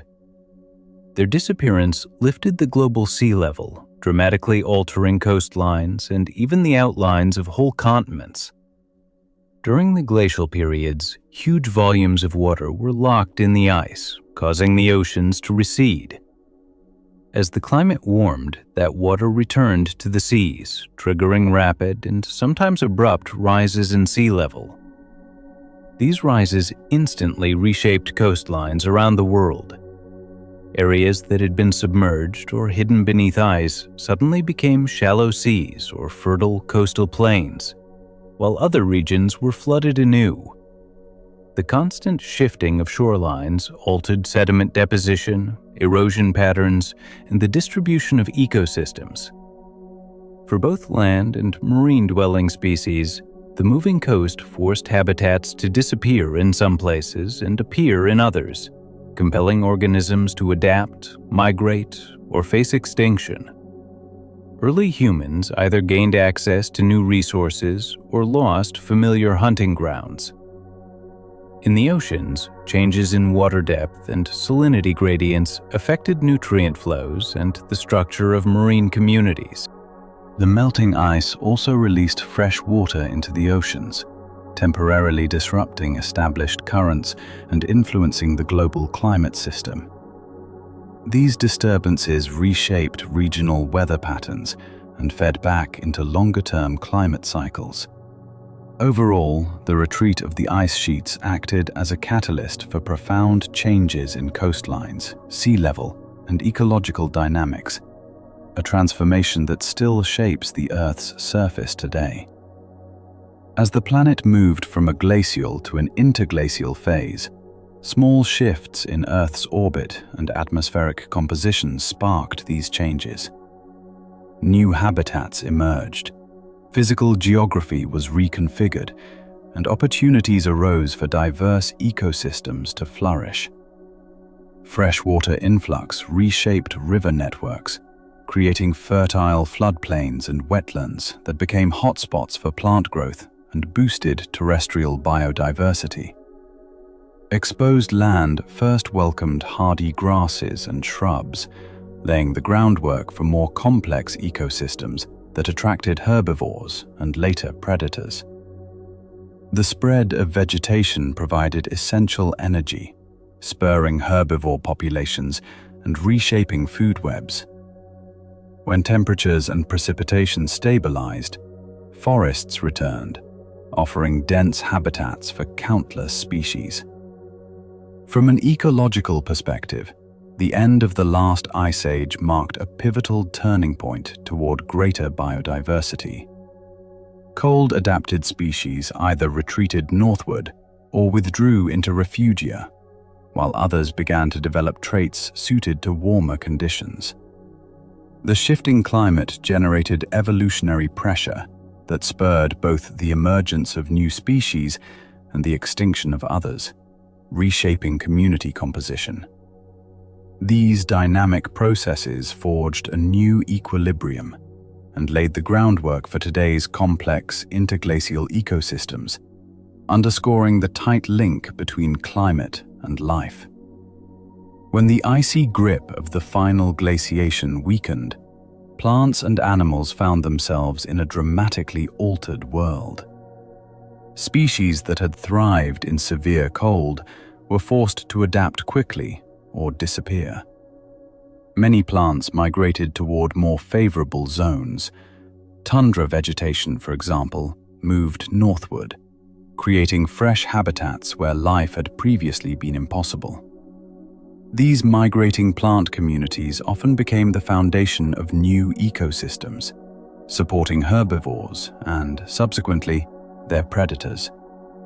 Animals responded to warming in varied ways. Mammoths, woolly rhinoceroses, and saber-toothed cats were pushed into isolated refuges as their expansive ranges contracted. Some survived in cold highland or northern pockets, but many vanished under the rapid changes and growing human pressure. Smaller, more flexible species such as deer, musk oxen, and diverse grazers expanded their territories, exploiting the new vegetation and open landscapes. Migratory birds altered their timing and routes to follow seasonal plant growth, maintaining access to food during breeding and migration. The meltwater from retreating ice altered ocean salinity and currents, reshaping marine life distribution. Fish moved to new spawning grounds, and marine mammals colonized newly exposed coastal areas.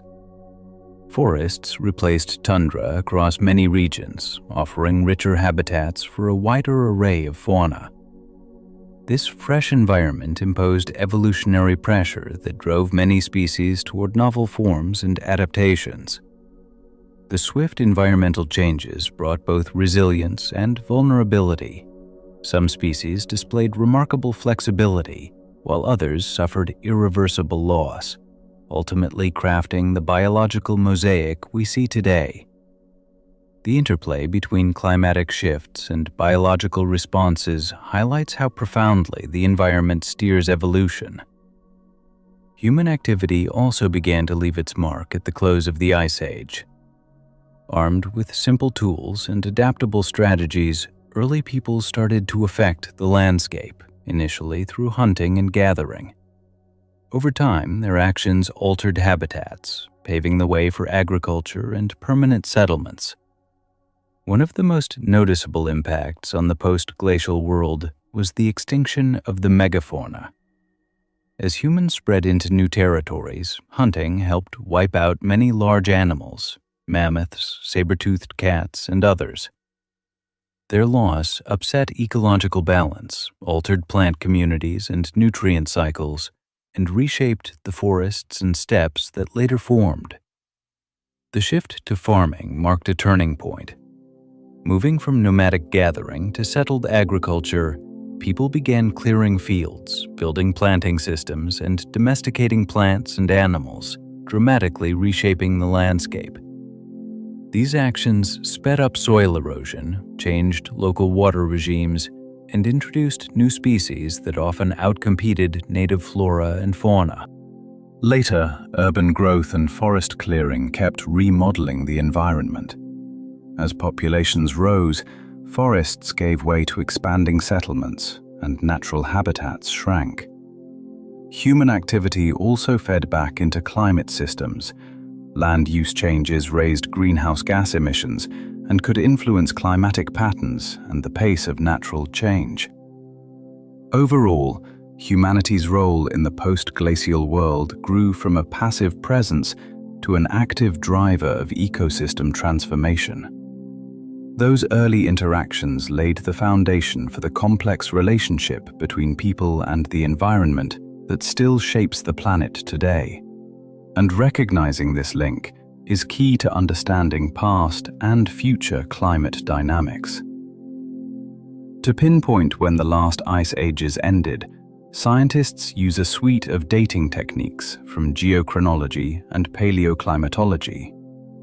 The most common is radiocarbon dating, which measures the decay of carbon-14 in organic material and can date events up to about 50,000 years ago, providing precise ages for recent glacial transitions. For older periods, researchers turn to oxygen isotopes. oxygen-16 and oxygen-18, found in ice cores and marine sediments.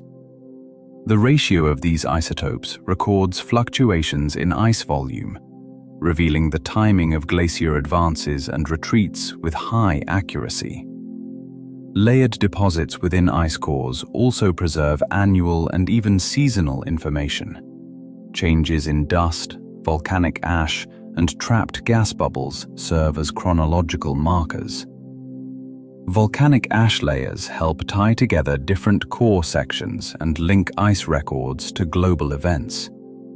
Finally, astronomic or orbital tuning matches climate cycles recorded in the ice with calculated variations in Earth's orbit, eccentricity, tilt, and precession, allowing researchers to refine deglaciation timelines and reconstruct how ice sheets responded to orbital shifts. Together, these methods provide a comprehensive picture of the complex dynamics that marked the end of the last glacial epoch. Scientists can now pinpoint not only approximate dates of ice sheet retreat, but also the exact speed and order of the shifts, revealing whether changes happened gradually or in rapid bursts. The long-standing question, did glacial periods end abruptly or slowly, has produced many hypotheses based on paleoclimatic evidence. Modern work shows that the march toward interglacial conditions often mixed quick jumps with slower developments, contradicting the old view of a purely gradual process. One scenario links sudden events, such as the Berling-Allereux warming about 14,700 years ago, to rapid releases of stored greenhouse gases, especially methane, from thawing permafrost and subglacial lakes. These releases amplified warming and could push the climate past tipping points, turning a glacial world into an interglacial one within decades or centuries. Other data point to a steadier transition driven by slow but persistent changes in Earth's orbit, ocean circulation, and atmospheric greenhouse gas concentrations, which gradually altered solar heating and sea level, shrinking ice sheets. The emerging picture is a mosaic, some intervals marked by swift climate spikes, others by long, stable shifts. Ice core and sediment records reveal that the end of former glaciations was not a single event, but a series of fluctuations, each punctuated by brief warmings that eventually settled into a relatively stable interglacial. This underscores the climate system's multifaceted response, combining tipping points with gradual trends. Studying these ancient deglaciations gives essential clues about the mechanisms behind major climate reorganizations. Rapid warmings, known as Dansgaard-Oeschger events, show how modest disturbances in greenhouse gas levels or ocean currents can trigger fast, large-scale temperature rises. Ice sheet retreat raised sea level, altered Earth's albedo, and disrupted heat-transporting currents, creating feedback loops that further accelerated warming. Recognizing the thresholds and feedbacks that drove past transitions helps scientists identify similar vulnerabilities in today's climate, especially the crucial role of Atlantic meridional overturning circulation. Fresh water from melting ice altered the ocean's salinity, set off density-driven currents, reshaped heat distribution, and sped up warming. These observations show how tightly Earth's components are linked, and how a disturbance in one part can trigger a wide-scale climate shift. By examining the end of past glacial periods, scientists have built models that incorporate first-hand feedbacks, critical thresholds, and response times, allowing policymakers to gauge the risk of sudden modern climate jumps. In short, lessons from the planet's climatic past serve as a vital guide for forecasting and action amid ongoing change. During major glacial transitions, the world's oceans did not stay static. Their salinity, temperature, and circulation were profoundly reorganized. As ice sheets grew and locked water onto land, sea level fell, sometimes by as much as 120 meters, exposing continental shelves, creating land bridges and broad coastal plains that ancient peoples and migrating species could traverse. This sea level drop disrupted established currents and reshaped water properties across the globe. When ice accumulated, it siphoned off large volumes of fresh water, raising salinity in regions where evaporation outpaced precipitation, while elsewhere, water became less salty. The resulting uneven salinity changed water density, which in turn altered the thermohaline conveyor that moves heat and nutrients around the planet. For example, during deglaciation, a surge of fresh water into the North Atlantic temporarily weakened these currents, affecting climate both regionally and globally. Ocean temperature was closely tied to ice sheet dynamics. Over expanding ice, cooler surface water formed, strengthening sea ice, insulating the ocean, and reducing heat exchange with the atmosphere. In warmer interstadial periods, ice sheets released massive freshwater pulses that disturbed temperature gradients and circulation pathways. Such shifts in oceanic flow impacted nutrient distribution, marine ecosystems, and the overall climate regulation. Modified currents could either separate or link ocean basins, influencing global heat and salinity exchange. The ocean's role was pivotal in either amplifying or curbing ice sheet growth, creating feedback loops that either promoted or halted glacial advances. These intricate connections highlight the importance of oceanic responses during glacial epochs, extending beyond climate to affect chemical composition and oceanic motion. Their lasting imprint survives in flooded landscapes and the geological record, preserving evidence of dramatic shifts. Submerged topography, underwater terraces marking former shorelines, flooded river valleys and paleovalleys, offers a vivid window into past sea level changes. Marine geology and high-resolution sonar mapping reveal these features, documenting how the planet's surface transformed as ice rose and fell. On the floor of the North Sea lie vast flooded areas that were once land corridors. They show how a low sea level opened migration routes across Europe and Asia. Similar flooded terraces along the Atlantic coasts of North America and Europe mark former shorelines, confirming the scale of sea level swings. Coral reefs and submerged coastal shapes are key clues. When the sea fell, many reefs grew on exposed land. Their fossilized remains now lie beneath the water, recording the sea's position at specific times. Sediment cores from these drowned zones reveal changes in depth and climate, providing a chronological record of sea level fluctuations. Combined with radiocarbon dating of organic material from underwater deposits, they allow a precise reconstruction of when the sea rose and fell. These submerged landscapes help us understand ancient sea level dynamics and the profound impact of glacial climate shifts on the planet's surface. As ice sheets advanced and retreated, they continuously reshaped coastlines and the boundary between land and sea, leaving an underwater legacy of a world in motion. This deepens our grasp of how climate variations molded geography and created conditions for human migration and ecological change.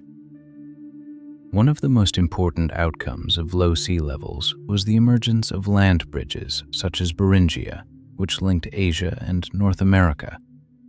When massive ice sheets moved, sea level could drop up to 120 meters below today's level, exposing huge continental shelf plains. These newly exposed corridors became vital pathways for both people and animals. During these periods, mammals like mammoths, bison, and camels crossed the bridges, exploiting the expanding tundra. Humans likely followed the migrating game, making Beringia one of the earliest routes into the Americas. Migration was not just the movement of isolated species. It sparked complex ecological exchanges, genetic mixing, and the spread of flora and fauna between continents. The availability of land bridges also drove evolutionary events. In interglacial times, isolated by ice sheets and oceans, populations diverged, creating regional diversity. During glacial maxima, cold-adapted species quickly colonized new territories, and shifting habitats sometimes gave rise to specialized subspecies or entirely new species. Thus, land bridges directed migrations, reshaped ecological dynamics, and linked continents through the spread of species, pathogens, and symbiotic relationships. When the ice retreated and the sea rose again, these routes vanished, leaving organisms in newly isolated habitats and steering further evolution. The formation of such bridges was a decisive factor in the biological and cultural transformations of the Ice Age, fundamentally shaping the migration paths that defined the era. Changes in ocean currents during glacial periods reshaped the global climate. As ice sheets grew and shrank, they altered the shape of continents and the size of ocean basins, which in turn redirected major flows such as the Gulf Stream and the Antarctic Circumpolar Current. These shifts affected climate patterns far from the ice itself.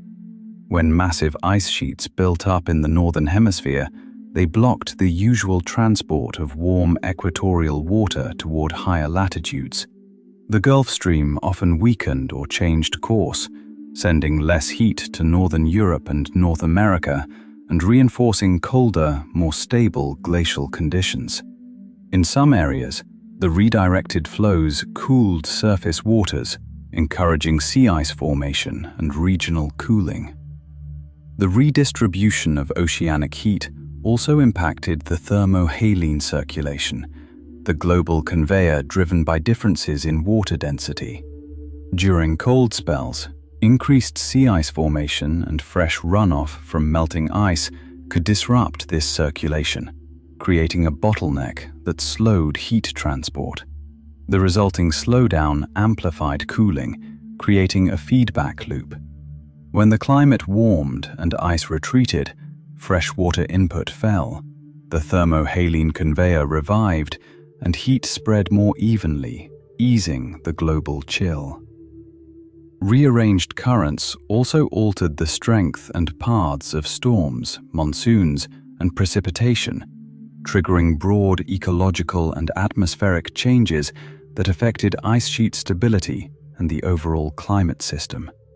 Research shows these massive, moving water bodies were central to Earth's climate history. A key question is how freshwater, especially from icebergs, affected ocean circulation and climate stability. Huge icebergs breaking off expanding ice sheets drifted into ocean basins and released large volumes of fresh water. Sudden freshwater pulses could upset the thermohaline circulation, which depends on temperature and salinity. When a lot of fresh water entered the North Atlantic and other crucial passages, surface salinity and density fell, hindering the sinking of cold, dense water that fuels deep currents. This could weaken the Atlantic meridional overturning circulation, producing rapid regional cooling due to reduced heat transport. Such freshwater spikes often coincided with abrupt climate shifts, like Dansgaard-Oeschger events, where brief warm periods flipped back to cold. Beyond temperature effects, the influx of fresh water reshaped the extent and stability of sea ice, further influencing the glacial climate. Stronger meltwater influx could spread sea ice, further isolating the ocean from atmospheric heat and reinforcing cooling. Weak influx periods often coincided with warmer interstadials, letting powerful currents recover and redistribute heat worldwide.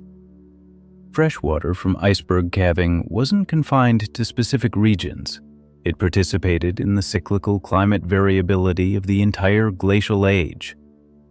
The frequency of iceberg break-off and the volume of meltwater depended on the growth and breakup of long ice shelves, creating feedbacks that regulated both local environments and the global climate. To understand this dynamic, we must study how individual freshwater pulses disturbed the delicate ocean-atmosphere balance, and how scientists today read the ancient climate record preserved in sediments and flood layers.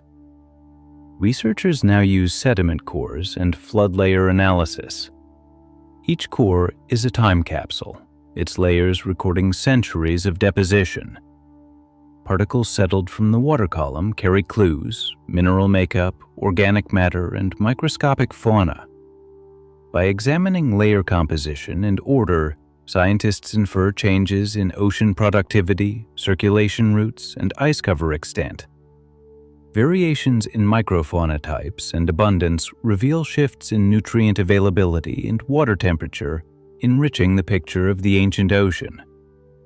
Isotopic analysis probes chemical fingerprints within the sediments, especially the stable oxygen isotopes 18O and 16O. Their ratio in carbonate shells of marine microorganisms records temperature and global ice volume at formation. During cold intervals, more 16O is trapped in ice, leaving the ocean enriched in 18O. Thus, shell chemistry tracks fluctuations in ice volume and temperature. Carbon and other elemental isotopes also indicate ocean productivity and carbon cycle changes tied to climate shifts. Combining sediment stratigraphy with isotopic data provides a detailed chronology of ocean temperatures, sea level changes, and circulation patterns throughout the glacial period. These reconstructions deepen our grasp of ancient climate systems and offer analogues for modern ocean atmosphere changes, showing how Earth may respond to ongoing climatic variability. As methods integrate, the picture of complex feedbacks that shaped the planet's climate history becomes clearer. The profound reorganization of the ocean during glaciations offers key insights into mechanisms driving today's climate variability. When ice sheets grew, sea level often fell more than 300 feet, reshaping coastlines and altering the distribution of nutrients and heat in marine systems. This disrupted established circulation, especially the thermohaline conveyor that governs global climate by moving warm and cold water masses. Sediment cores demonstrate the tight link between current strength and climate swings, highlighting their sensitivity to ice sheet size and freshwater inflow during periods of ice accumulation or retreat. The growth and shrinkage of massive ice sheets reshaped the salinity and temperature gradients of the North Atlantic and Southern Ocean, altering the strength and stability of major ocean currents. These shifts in circulation helped trigger brief episodes of rapid climate change, during which some regions cooled sharply while others warmed, depending on how heat was moved. Research into ancient ocean responses uncovers feedback loops linking ice sheets, currents, and the atmosphere, highlighting the tight interconnection of Earth's climate system. When ice sheets melted, they released huge pulses of fresh water that often disrupted currents and sparked planetary-scale climate shifts. Such events serve as warnings. Accelerated modern melting could again upset ocean circulation and provoke abrupt climate swings. The significance of these mechanisms extends far beyond academic curiosity. They stress the need for a stable ocean to maintain climate balance. Insights from past ocean changes aid interpretation of today's trends, such as the weakening Atlantic meridional overturning circulation, which can influence both regional and global climates. By continuing to decode ancient ocean dynamics, scientists gain crucial reference points for forecasting and mitigating future climate variability, underscoring the ocean's central role in Earth's climate stability. During the Ice Age's volatile climate swings, marine life faced severe challenges and remarkable opportunities for adaptation. The advance and retreat of ice sheets dramatically altered sea level, coastlines, and the underwater landscape, forcing organisms to adopt new survival strategies.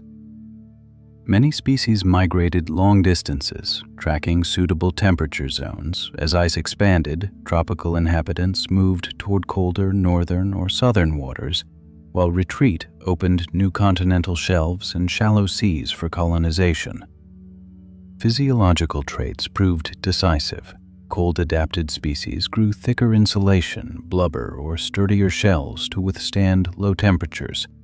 Plankton communities, the foundation of marine food webs, adjusted to shifting nutrient supplies linked to currents and ice cover.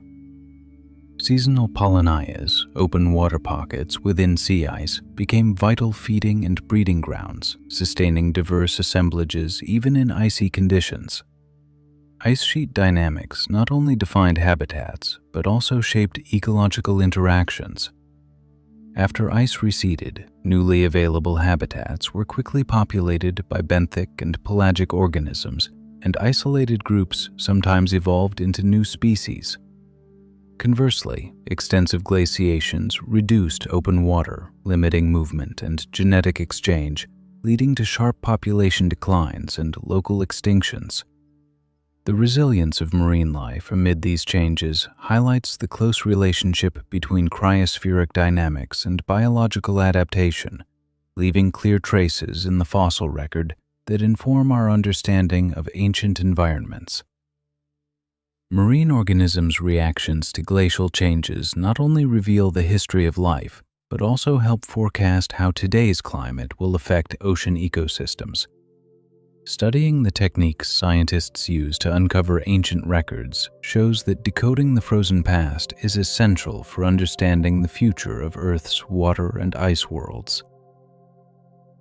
Reconstructing Earth's glacial history depends on sophisticated dating methods that pinpoint the age of sediments and fossil remnants from ice ages. The work hinges on analyzing the physical, chemical, and isotopic properties of samples, each of which tells when glacial events occurred and what life existed then. Radiometric dating measures the decay of natural isotopes in minerals. Uranium series dating, applied to calcium carbonate formations such as stalagmites, yields ages up to several 100,000 years. Potassium-argon and argon-argon techniques determine the age of volcanic ash layers within sediments. Tephra layers serve as precise time markers, constraining the age of associated sediments and fossils, and complementing biostratigraphy and paleomagnetic dating. Biostratigraphy compares assemblages of fossils, pollen, microfauna, and animal remains whose evolutionary timelines are established by correlating different sites, allowing relative dating and reconstruction of migration routes. Paleomagnetic methods examine ancient reversals of Earth's magnetic field recorded in rocks and sediments. Because these reversals occurred globally at the same time, they provide a reliable chronological framework. Luminescence dating, including optically stimulated and thermoluminescence, measures trapped electrons in mineral grains that were previously exposed to light or heat. After burial, electrons accumulate at a known rate, enabling calculation of the time since the last exposure. Combined, these techniques produce a detailed temporal map of glacial sediments and fossils. By using several approaches together, researchers resolve the fine-scale timing of ice advances and retreats and the accompanying biological shifts. This multidimensional dating system underpins our understanding of the complex dynamics of Earth's glacial past and even yields information about ancient atmospheres and climates. Ice cores are extraordinary climate archives that open a window onto the ancient atmosphere and environmental conditions. Cylindrical samples extracted from ice sheets and glaciers preserve a chronology spanning hundreds of thousands of years. Each year of snowfall adds a new layer, turning the ice into a time capsule that records the atmospheric composition at the moment of deposition. The key to ancient data lies in air bubbles trapped within the ice. As snow compacts into dense ice, tiny voids become sealed, preserving samples of the atmosphere, including carbon dioxide and methane concentrations. Analyzing gases from successive layers reveals climate swings. High greenhouse gas levels indicate warm interglacials, low levels mark glacial periods, and the cores also contain many other climate indicators. Layers of ice preserve tiny particles of volcanic ash and dust that mark eruptions or shifts in atmospheric circulation. By measuring isotopes, especially oxygen-18 and deuterium, researchers infer past temperatures because lighter isotopes evaporate more readily during warm periods and leave distinct signatures. The regular banding of ice cores works like tree rings. Counting each annual layer gives exact calendar dates. Aligning these dates with other paleo-environmental records lets scientists trace climate changes and explore how Earth's climate system has evolved. Advances in core analysis techniques keep sharpening our picture of ancient climates, revealing how atmospheric composition, temperature, and Earth's orbital parameters interact. Reading the layered record provides essential clues about natural climate variability and possible future trends. The precise data from ice cores underpins broad studies that connect past, present, and future climate narratives. Reconstructing ancient ice flow combines meticulous field surveys, modern visualization, and geochronology. Glacial features, moraines, crevasse patterns, drumlins, and other landforms record the direction, speed, and reach of former glaciers, serving as a tangible record of erosion and buildup that shaped the landscape during ice ages. High-resolution aerial photos and satellite imagery have dramatically improved mapping of these features across remote, rugged terrain. LiDAR scanning adds fine-scale topographic detail, exposing subtle relief that would otherwise stay hidden. Merging visual data with ground-based investigations yields a comprehensive spatial analysis, helping to distinguish true glacial landforms from those created by other geological processes. Dating methods such as optically stimulated luminescence, radiocarbon, and cosmogenic nuclide techniques, for example measuring beryllium-10 or aluminum-26 in surface rocks, pinpoint when a glacier retreated from a given area. These time markers build a chronology of advances and retreats that can be linked directly to climate records. Sediments trapped in glacial lakes and marine basins also hold valuable information about ancient ice dynamics, climate, and sea level changes. Pollen, microfossils, and chemical traces within these layers help reconstruct the environmental conditions of glacial periods. By integrating landform analysis, dating results, and sediment studies, scientists produce detailed reconstructions of past ice movements, revealing how ice sheets responded to climatic shifts and shedding light on the complex drivers of glacial cycles. Finally, climate models play a critical role in interpreting the glacial record. Sophisticated simulations combine orbital variations, atmospheric composition, ocean currents, and land surface properties to recreate the conditions of ancient ice ages and to understand the mechanisms behind their cyclical behavior. Researchers use data from ice core and sediment records to build dynamic models that track temperature, precipitation, and ice sheet extent over many millennia. The models are grounded in physical and climatic principles that turn astronomical cycles, such as changes in Earth's axial tilt and orbital eccentricity, into measurable effects on the climate system. By linking variations in solar radiation to resulting climate shifts, the simulations also incorporate feedbacks like albedo changes when ice spreads and fluctuations in greenhouse gas concentrations, creating a coherent picture of climate evolution. A key strength of these models is their ability to test past climate hypotheses through numerous scenarios with different starting conditions.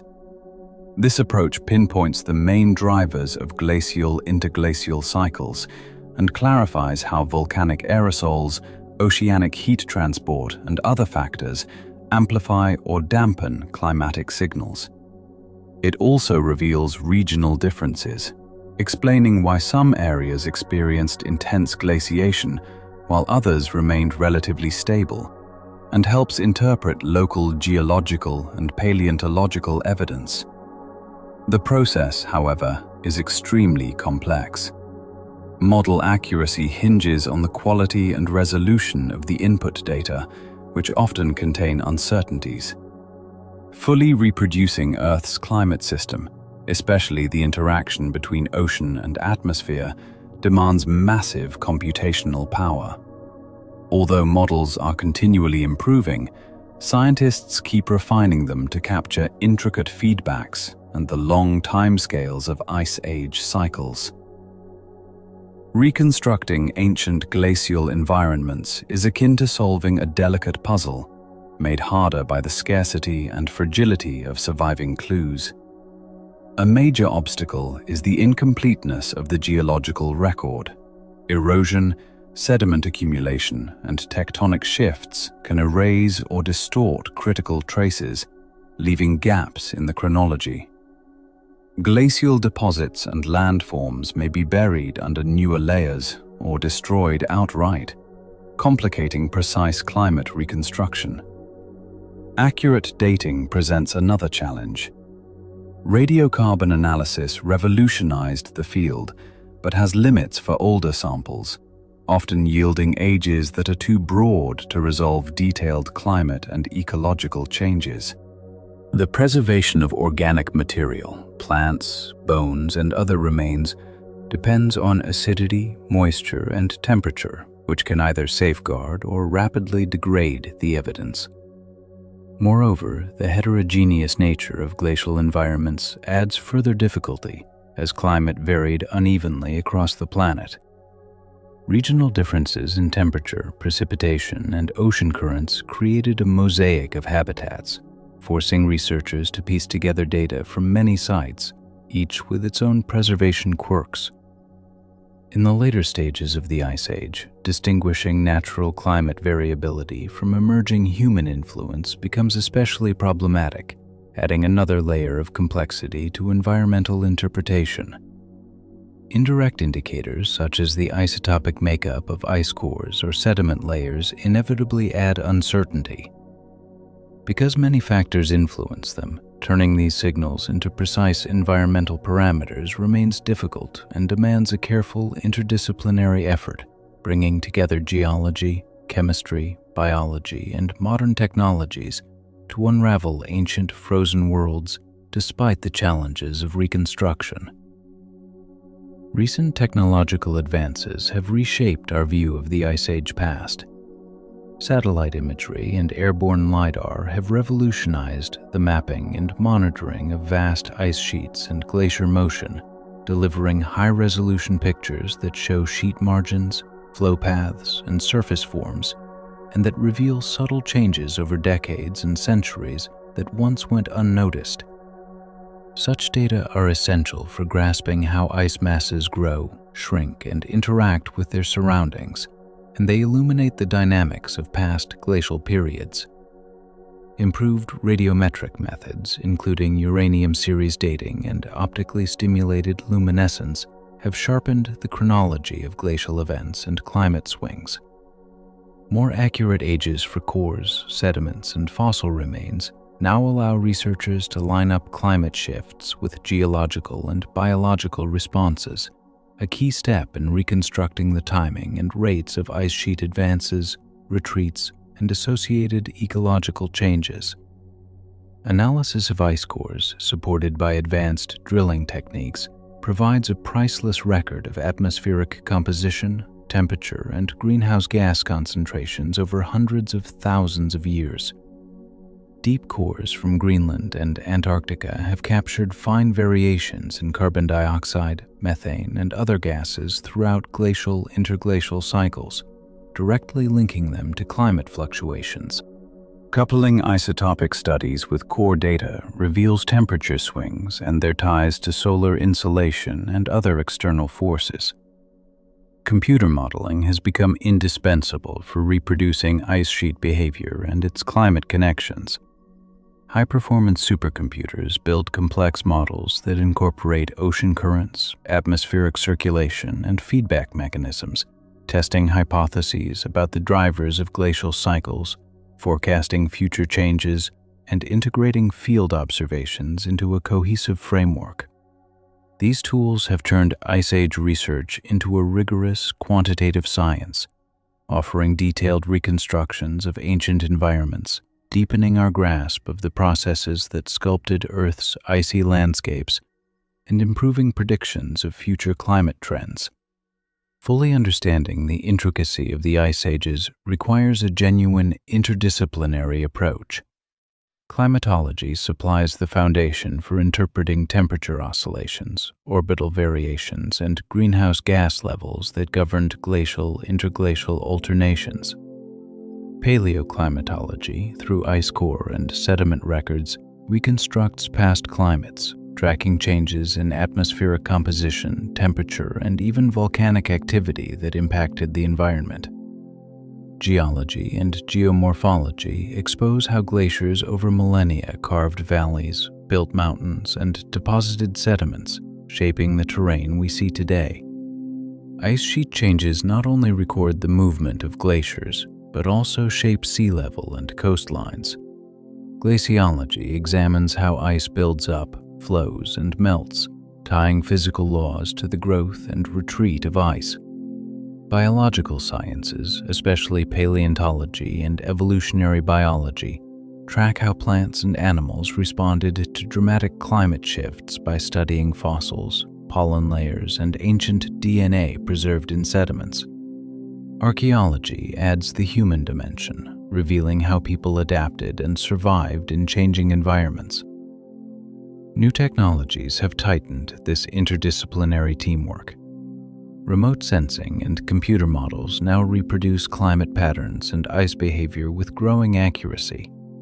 By merging geological, climatic, and biological data, these models let scientists test ideas about past natural changes and their effects on ecosystems. As research advances, linking different scientific viewpoints becomes ever more crucial. Each field supplies a piece of the puzzle, building a fuller picture of the complex dynamics that have shaped Earth. The integration of geology, climate science, biology, archaeology, and technology fuels the quest to unlock the Ice Age's deep secrets. Extracting and analyzing ancient DNA has revolutionized our view of glacial ecosystems, offering a molecular window that complements traditional fossil and sediment records. Unlike morphological remains, which tell little about species diversity or population dynamics, ancient DNA traces genetic lineages, migrations, and adaptation strategies with striking precision.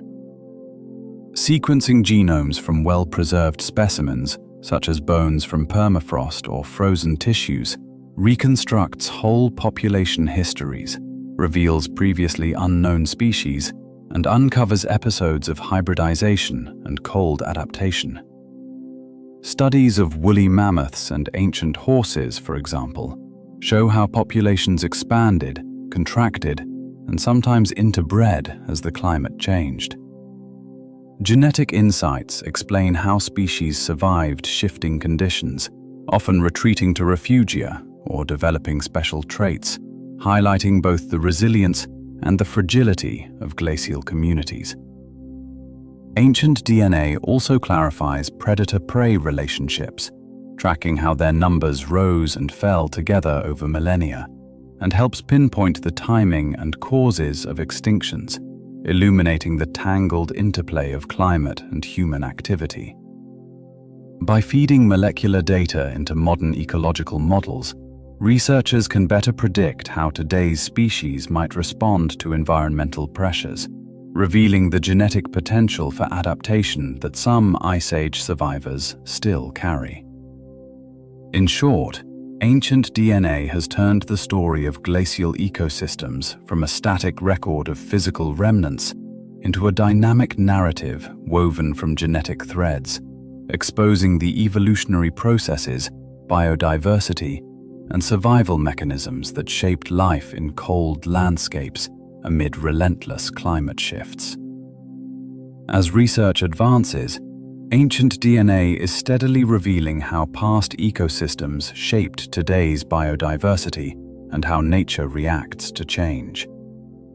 Remnants of the last ice age continue to carve the Earth's surface long after the ice retreated. Massive ice sheets gouged valleys, fjords, and basins, leaving a terrain that still steers regional climate and habitats.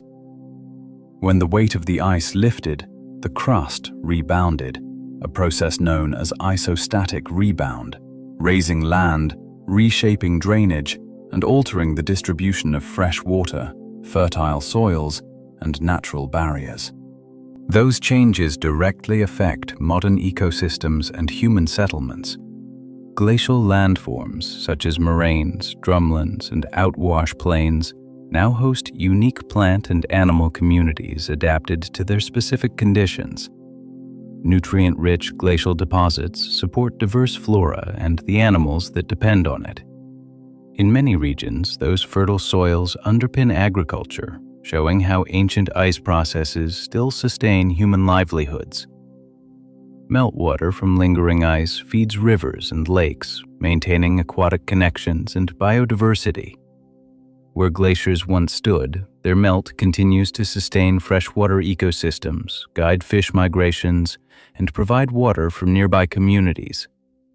The sheer size of former ice sheets and the flow of meltwater also influence ocean currents and atmospheric circulation, reshaping regional and global climate patterns. In this way, the legacy of the ice ages persists within the climate system that determines today's and future environmental stability. Studying glacial remnants highlights the resilience and adaptability of ecosystems. Understanding how landscapes transformed over millennia helps us gauge their current importance and guides the management of ongoing environmental change. By grasping the deep impact of ancient ice, we better perceive Earth's dynamics and the lessons they offer amid today's climate challenges. Past glaciations unmistakably remind us that Earth's climate is mobile, capable of rapid shifts.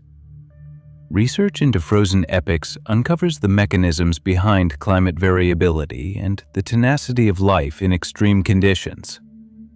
A key takeaway is the fragile balance between greenhouse gases and global temperature. During ice ages, fluctuations in carbon dioxide and methane drove the start and end of glaciations. Today, recognizing these feedbacks underscores the need to monitor greenhouse gas emissions, because even modest changes can trigger major climate shifts. The history of ice sheet expansion and retreat also reveals how ocean currents and continental positions regulate climate. Ice age changes in circulation redistributed heat, affecting regional climates and sea levels. These insights stress the importance of healthy oceans and the urgency to combat human-induced disturbances, pollution, and overfishing that threaten climate stability. Another aspect focuses on the resilience and adaptability of ecosystems and species. Ancient extinctions and migrations reveal how life reacts to rapid environmental shifts, sometimes with striking innovations, sometimes with clear vulnerability. Studying these patterns informs modern conservation, underscoring the need to safeguard genetic diversity and migration corridors as the climate continues to change. Archaeological records of technological advances, migration tactics, and social organization demonstrate human tenacity and ingenuity during challenging eras. Those lessons push today's societies to adopt sustainable practices and flexible policies that can withstand future climate shocks. Grasping ancient cycles exposes the tight link between Earth's climate system and biological responses. Recognizing this connection encourages a proactive stance toward climate challenges and highlights the importance of scientific vigilance, adaptive management, and global cooperation to temper both current and forthcoming natural changes. Modern permafrost and frozen ground are legacies of glacial conditions, tying us directly to Earth's icy past. During the last ice age, vast ice sheets covered much of the northern hemisphere, compressing the land, lowering surface temperatures, and reshaping water regimes. As glaciers advanced and retreated over millennia, they carved valleys, fjords, and other landforms that persist today. The permanently frozen layer, permafrost, consists of soil, rock, and organic material that remains at or below freezing year-round.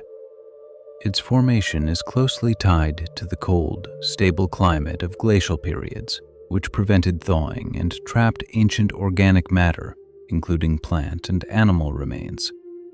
These frozen archives provide valuable insight into past ecosystems, climate fluctuations, and even the migrations of glacial fauna. When the climate warmed at the close of the last ice age, retreating ice caused portions of permafrost to melt, releasing stored methane and carbon dioxide and influencing subsequent climate variability. Today's permafrost zones continue to serve as living records of glacial conditions. Their extent reflects the balance between the present climate and the legacy of ancient ice. Thawing permafrost poses serious global consequences, as the emitted greenhouse gases can amplify warming. In some high-latitude regions, permafrost persists thanks to lingering cold, mirroring the conditions of the Ice Age. Frozen ground still shapes ecosystems, affects construction, and acts as a key indicator of how Earth's climate system responds to ongoing changes, linking the current moment directly to a distant, icy past. Glacial cycles are the primary drivers of long-term climate variability, molding Earth's natural state over tens and hundreds of thousands of years. They arise mainly from modest shifts in Earth's orbital parameters, eccentricity, axial tilt, and precession, that alter the distribution and intensity of solar radiation across the planet. These orbital tweaks generate extended periods of cooling and warming that go far beyond individual glacial or interglacial phases. When the Earth's orbit becomes more eccentric and the tilt of its axis increases, the polar regions get less sunlight in winter. This reduction helps ice sheets and glaciers grow. Conversely, when the orbital arrangement directs more direct solar radiation toward the poles, the ice retreats and warm interglacial periods begin. These orbital cycles do more than change the size and thickness of the ice. They also reshape broad climate patterns, alter atmospheric circulation, and shift ocean currents. By moving heat around the globe, they have influenced the stability of the climate for thousands of years. The combined action of the cycles appears as long-term oscillations that control how often glacial periods occur, how long they last, and how intense they become. This rhythm has historically dictated the rise and fall of ecosystems, forced species to migrate, adapt, or disappear, and guided the evolution of plants and animals. Glacial cycles also cause sea level swings that can reach several hundred meters. Such fluctuations periodically expose and then flood continental shelves, opening and closing migration corridors and altering oceanic routes that are crucial for climate regulation. The intricate interplay of orbital mechanics and climate feedbacks makes the glacial cycles act like a natural thermostat, governing Earth's long-term climate variability. Understanding these cycles reveals a deep connection between celestial motions and the planet's climate system, showing how cosmic rhythms have shaped Earth's natural history. This insight provides essential context for evaluating today's climate changes and their possible long-term consequences. The lasting imprint of the last ice age still molds where people live and how infrastructure develops. Deep valleys, fertile moraines, and broad plains carved by ice give modern settlements both opportunities and challenges. Glacial valleys often become natural transport corridors, guiding the growth of towns and linking regions across rugged terrain. In some places, mineral-rich soils left by glaciers support intensive agriculture and dense populations. At the same time, the same glacial features can pose hazards. Ancient deposits may weaken building foundations or raise flood risk during heavy rains and melt events. Permafrost, common in many former glacial landscapes, heavily influences planning for roads, pipelines, and structures. As temperatures rise, thawing ground can collapse, damaging infrastructure and complicating development.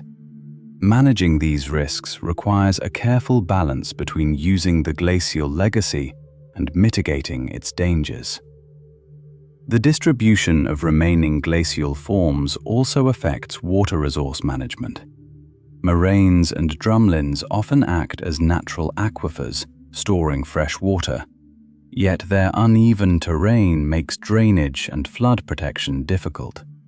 Coastal areas shaped by retreating ice are vulnerable to sea level rise, influencing urban planning and the resilience of shoreline infrastructure. Recognizing the legacy of past glaciations is therefore crucial in hazard assessments and land use policies. Identifying zones prone to glacial lake outburst floods or landslides within glacial deposits helps guide risk reduction strategies. As societies adapt to a changing climate, understanding how glacial landforms shape the landscape becomes increasingly vital. These features, ancient ice sheets, permafrost layers, and glacier-carved terrain, serve as priceless records of Earth's past climate and natural variability. Rising temperatures threaten the fragile balance that preserves them, risking irreversible changes. When residual ice caps melt, they can erase landforms that have existed for millennia, wiping out crucial geological chronicles of past glaciations. This loss would hinder our ability to reconstruct climate history and grasp long-term dynamics. Permafrost is especially vulnerable. It often traps organic material from previous ice ages. Thawing releases vast quantities of methane and carbon dioxide, intensifying modern warming. Such feedback loops not only accelerate climate change, but also distort the climatic signals locked within frozen layers, complicating future modeling. Permafrost destabilization also leads to ground subsidence, reshaping ecosystems that have remained stable since the last ice age and threatening both natural habitats and human settlements. The melting of lingering glaciers further clouds sea level forecasts as their contribution becomes harder to predict, especially when feedbacks hasten ice loss. The resulting impacts could match or surpass the dramatic changes that ended earlier glaciations, but unfold far more rapidly. The ongoing erosion of glacial heritage hampers the interpretation of paleoecological data, making it harder to separate natural variability from human-driven changes. Grasping the fate of these forms under warming conditions is essential for preserving Earth's geological record and refining future climate projections. By safeguarding these natural archives, scientists can better anticipate how current shifts will reshape the planet over the coming century and underscore the need to incorporate past climate responses into modern forecasts. Studying glacial epochs provides invaluable insights that sharpen the accuracy and reliability of climate models. Analyses of sediment layers, ice cores, and glacial topography reveal detailed accounts of past climate fluctuations. These natural archives contain information on atmospheric composition, temperature swings, and oceanic changes spanning tens of thousands of years. Ice cores, in particular, act as time capsules of carbon dioxide and methane, allowing precise reconstructions of ancient greenhouse gas concentrations. The historical record illuminates how Earth's climate system has responded to diverse forces, including glaciations and volcanic eruptions, helping identify patterns and thresholds that triggered shifts between ice ages and warmer periods. The dynamic behavior of ancient ice sheets also informs models about feedback mechanisms and non-linear climate responses. Understanding how the growth and decay of ice sheets alter sea level and albedo improves predictions of future water rise under various emission scenarios. Studying glacier erosion and deposition sharpens the models we use to simulate surface processes and sediment transport, which are essential for reproducing the climate's land-based feedback loops. The record preserved in glacial deposits raises the resolution of these models, anchoring simulations to real examples of millennial-scale climate change.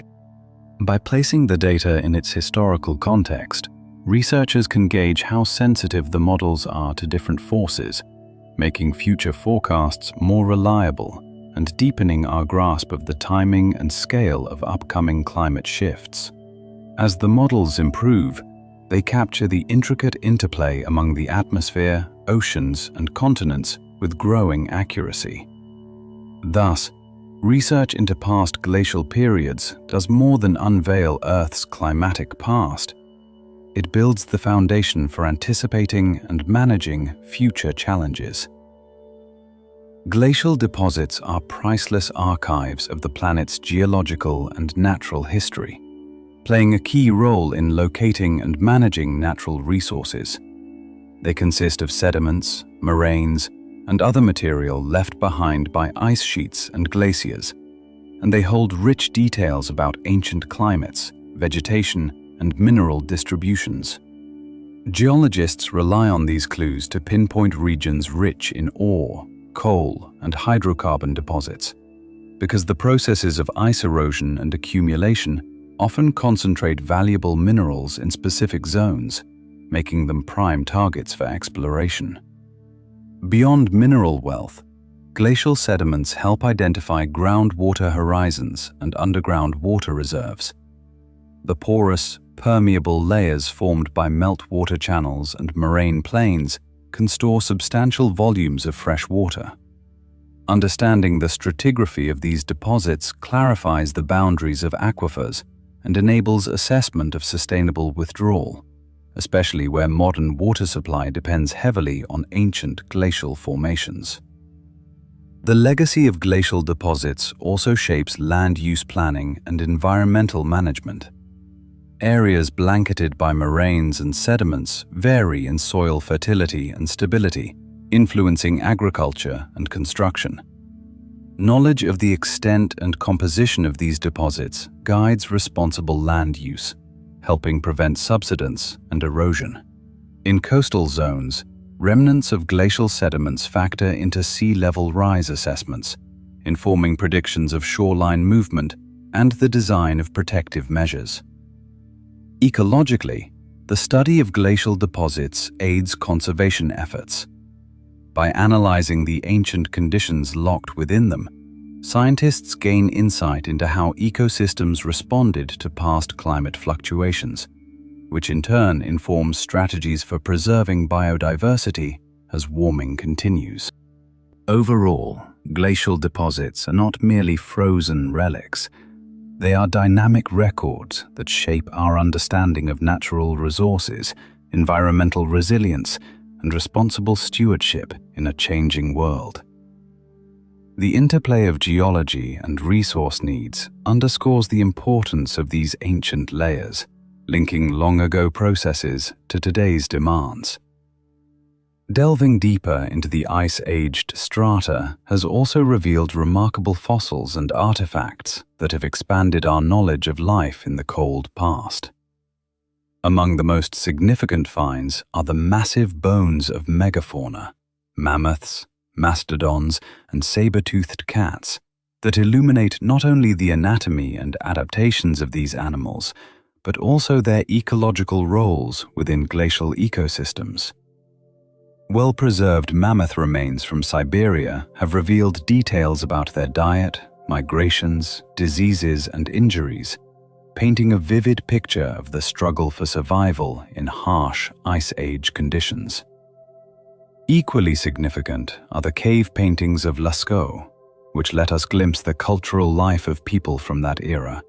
Depictions of horses highlight the importance of hunting and spiritual symbolism in early societies.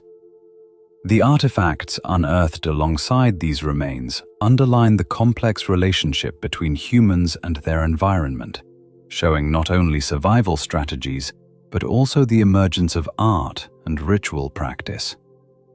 The limestone figurines, known as the Venus of Willendorf, with their carefully crafted features, suggest ceremonies linked to fertility, survival, or spiritual belief, and offer insight into the worldview of their creators.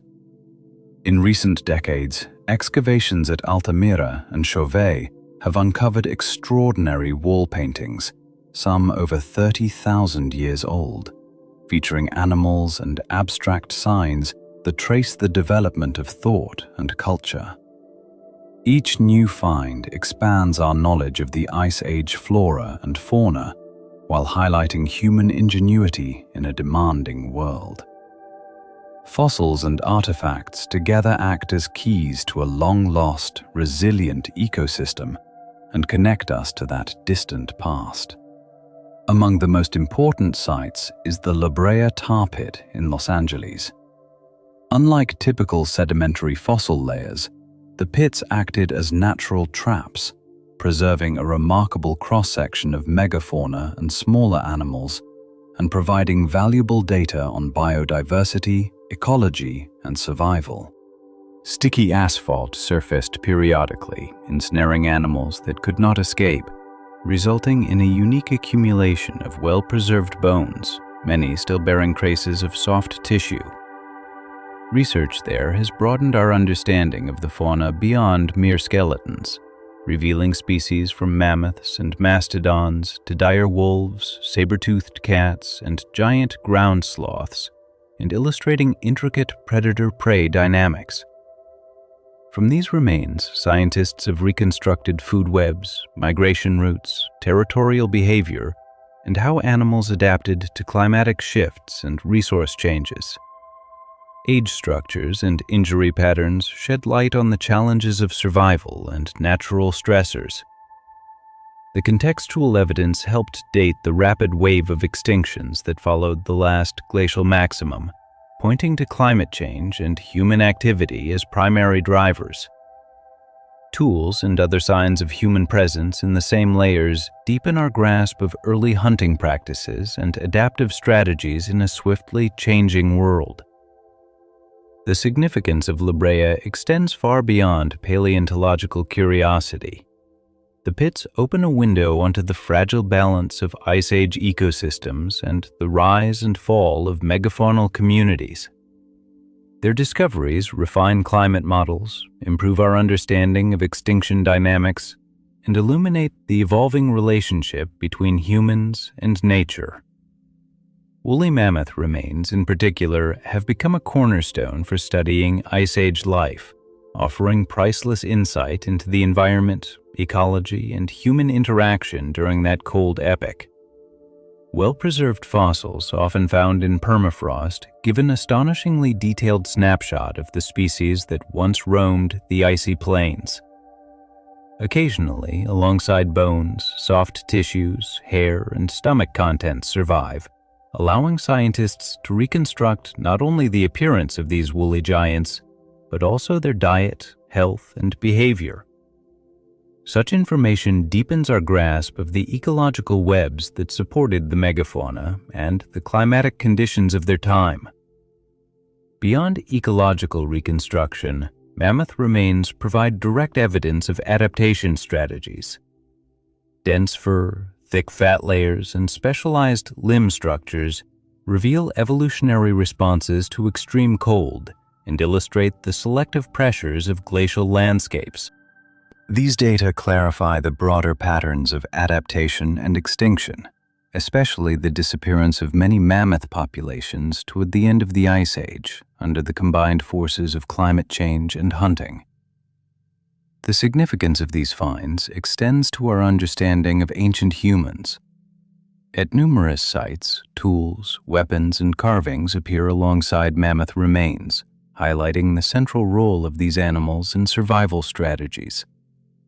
The fossils help researchers trace how people hunted, scavenged carcasses, and possibly domesticated or exploited mammoths, shaping cultural practices. These interactions showcase human ingenuity in adapting to a harsh environment and making use of available resources.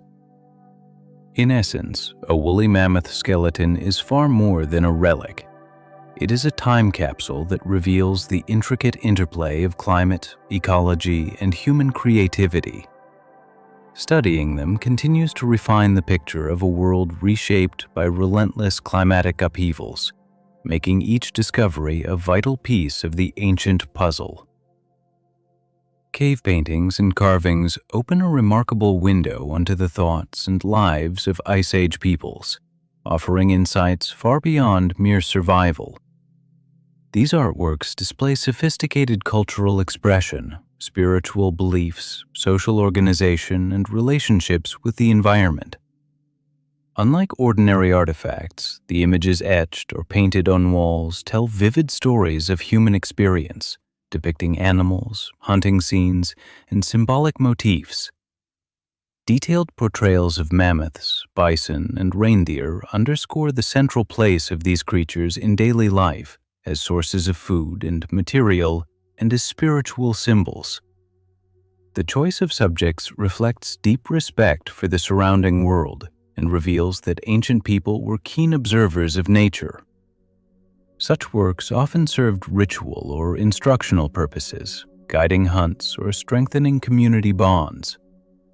Analyzing the style and placement of the drawings and carvings uncovers aspects of cognition and communication. Perspective, symbols, and narrative sequences point to advanced mental abilities, including abstract thought and shared cultural conventions. Repeating motifs and patterns may represent early attempts to record histories or transmit collective memory, creating cultural continuity across generations. Some caves also preserve traces of ceremonial activity. Red ochre markings and deliberately positioned carvings suggest spiritual or ritual significance attached to the space. Integrating art into the natural landscape implies a worldview in which people felt a deep connection with the depicted animals and spirits. Artistic expression thus acts as a cultural chronicle, complementing tools and dwellings in our reconstruction of the past. Archaeological sites let us rebuild how ancient societies lived, how they interacted with their surroundings, and how human ingenuity survived harsh climates. By examining old drawings, we see the way people perceived the world, giving us a foundation for interpreting later cultural and technological changes. Major Ice Age sites act as priceless windows into that frozen epoch. In ice, caves, and sediment, they have kept tools, bones, dwellings, and art that reveal the relationship between early humans, animals, and the environment. The fortunate placement of European caves, Siberian shelters, and lakeside camps preserved material so well that we can reconstruct climate, vegetation, and animal populations for different stages of the Ice Age. These monuments do more than hold artifacts. They provide chronological anchors. Radiocarbon dating and similar methods give precise ages, allowing us to line up natural changes with human adaptations. Finds such as mammoth remains alongside sophisticated tools show not only the presence of megafauna, but also the technical skill of people who used available resources. Cave paintings and carvings depict animals and landscapes, offering a visual record of extinct flora and fauna that enriches paleoecological knowledge. In the Denisova cave in Siberia, ancient human DNA revealed migration routes and interbreeding events that shaped human evolution, challenging earlier ideas and underscoring the value of archaeological sites as repositories of biological and environmental data. Sediment layers and pollen analyses from these places chart climate swings, helping us rebuild temperature ranges, rainfall patterns, and plant zones for various glacial periods. As technology advances, the role of these sites grows. They have become natural laboratories where archaeology, paleontology, geology, and genetics converge. High-precision radiocarbon dating, LiDAR scanning, and genome sequencing now fine-tune chronologies and uncover details once hidden beneath layers of ice or sediment. These tools dramatically improve the accuracy of dating artifacts and deposits, enabling us to map migrations and climate shifts with unprecedented detail.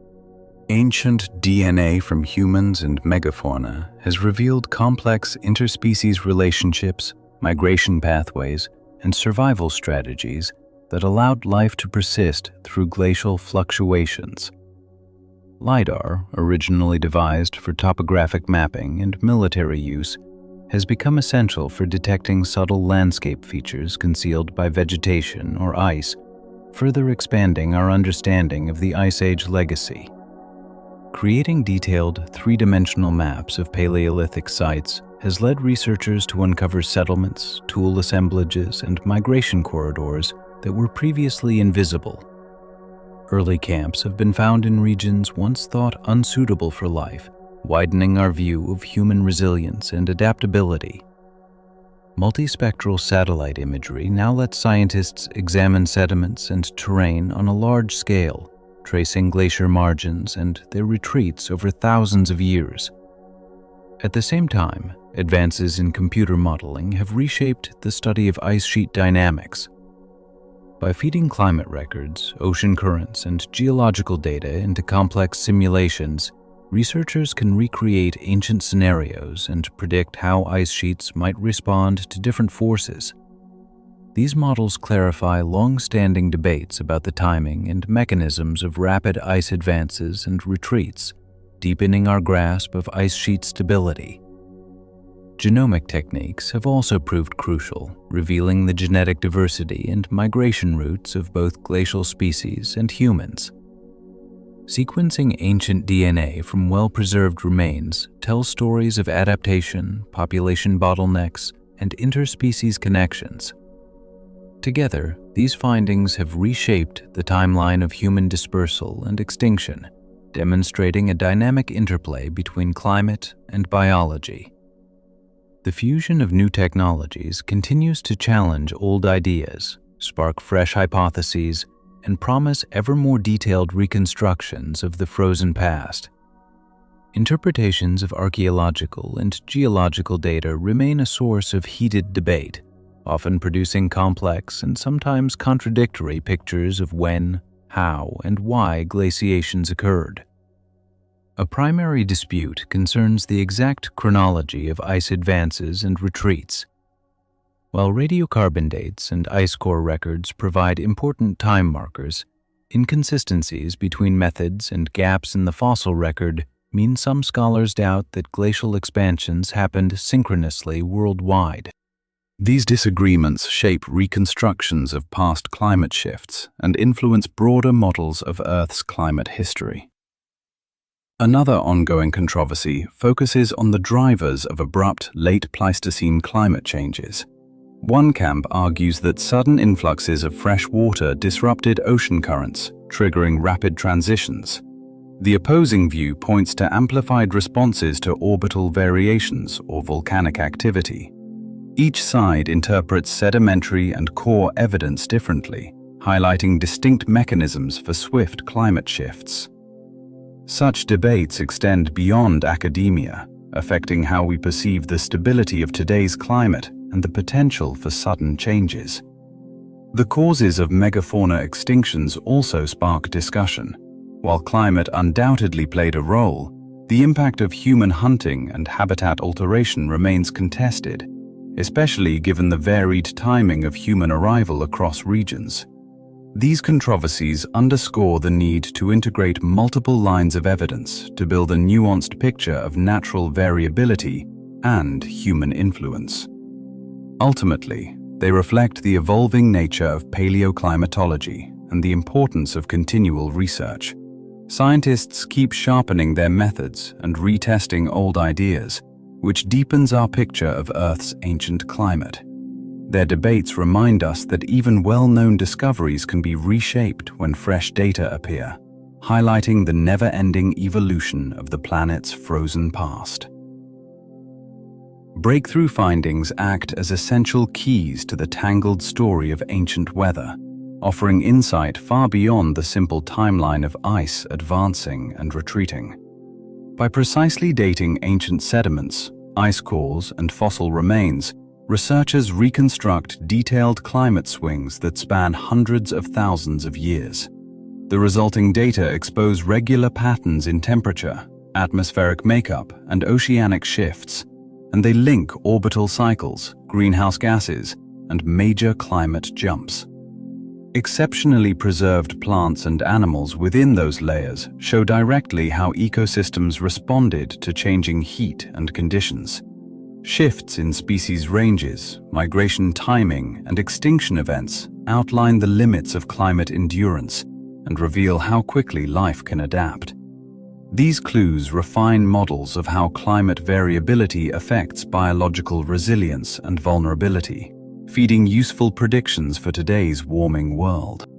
Studying glacial deposits and landforms also uncovers the size and speed of ancient ice sheets, sharpening our grasp of ice dynamics under different climate scenarios. That knowledge improves sea level reconstructions and illustrates the deep impact of ice ages on continents and global geography, information crucial for understanding future sea level rise and coastal risk. Interdisciplinary approaches that blend climate modeling, geology, paleobotany, and archaeology have broadened our view of how climate shaped human evolution, migration routes, and cultural growth. The discoveries underscore the tight link between climate and biology across geological time. As research advances, scientists continually peel back new layers of Earth's climate complexity, enriching our grasp of the past and sharpening the forecasts needed for current and upcoming climate challenges. This expanding picture stresses the importance of weaving paleoclimate data into Earth system science and building resilience strategies for a warming world. Yet, the study of glacial phenomena meets shifting scientific frontiers and serious hurdles. Delving into ice history, researchers strive to untangle intertwined climate signals preserved in the record. A major milestone is the ever more accurate chronology of ancient ice cores, sediments, and fossils. High-resolution analyses have opened fresh possibilities, but comparing different regions and times still leaves uncertainty, making it hard to pinpoint the exact timing and pace of climate shifts, including the beginnings and ends of glacial periods. Another key task is interpreting the massive, often incomplete archives of ancient climate. Cores from Greenland and Antarctica supply priceless details on past atmospheric composition and temperature, but they represent only a fragment of the global picture. Expanding knowledge demands the integration of diverse, indirect sources, marine sediments, terrestrial deposits, and cave records, each with its own complexities and dating limits. Merging climate disciplines demands advanced models that can turn diverse datasets into coherent reconstructions of past ice sheet behavior. The sheer complexity of ice sheet dynamics, basal sliding, iceberg carving, subglacial hydrology continues to challenge simulations, even though modern models attempt to capture their response to warming. These processes are crucial for ice stability and directly shape sea level rise projections. Adding feedback loops between ice, albedo, and the broader climate introduces further layers of difficulty. To grasp how glacial cycles interact with the biosphere and human societies, paleoclimate records must be linked with archaeology, genetics, and ecology, revealing how ancient populations reacted to climate swings. Bridging these fields and translating past patterns into future forecasts sits at the frontier of climate science. Technological progress expands our ability to meet these challenges, promising richer insights into Earth's frozen epochs. Artificial intelligence and machine learning are poised to transform our understanding of glacial cycles by extracting subtle patterns from massive climate archives that often evade conventional statistics. By integrating indirect proxies, ice cores, sediment layers, fossil distributions, AI-driven algorithms reconstruct detailed chronologies of climate fluctuations with unprecedented precision. Machine learning models uncover cycles and triggers in orbital variations, greenhouse gas concentrations, and oceanic changes, highlighting the delicate interplay that drives ice advance and retreat. AI-based simulations can handle numerous variables at once, allowing researchers to test competing hypotheses about ice dynamics under different boundary conditions. They reproduce how minor shifts in Earth's orbit or atmospheric composition affect long-term climate and reveal thresholds that separate glacial from interglacial states. As new drilling data, satellite observations, and climate indicators pour in, these systems continuously refine forecasts, deepening confidence in their predictions. Another promising avenue uses neural networks to analyze ancient biological and geological records, exposing ecosystem and landscape responses to climate change. This helps identify feedbacks that amplified or dampened glacial events, improving models of future climate resilience. AI also discerns regional differences in ice sheet behavior, showing how local factors contribute to global patterns. With AI, scientists can date pivotal glacial episodes, rapid deglaciations, and abrupt climate shifts more accurately, aligning them with external drivers such as volcanic eruptions and solar variability. Together, these technologies deepen our knowledge of past ice ages, illuminate the sensitivity and feedbacks of Earth's climate system, and enhance the precision of future warming scenarios. Scientists studying the timing of glacial-interglacial transitions have identified thresholds and tipping points that can foreshadow abrupt future shifts. The geological record reveals how interconnected components, ice volume, greenhouse gas concentrations, and ocean circulation, responded to changing conditions, allowing models to capture their non-linear interactions more realistically. Ice cores and sediments have been crucial for reconstructing ancient atmospheric composition and provide benchmarks for testing model outputs. Understanding the coupled temperature greenhouse gas fluctuations of past cycles helps tune model sensitivity to small atmospheric perturbations.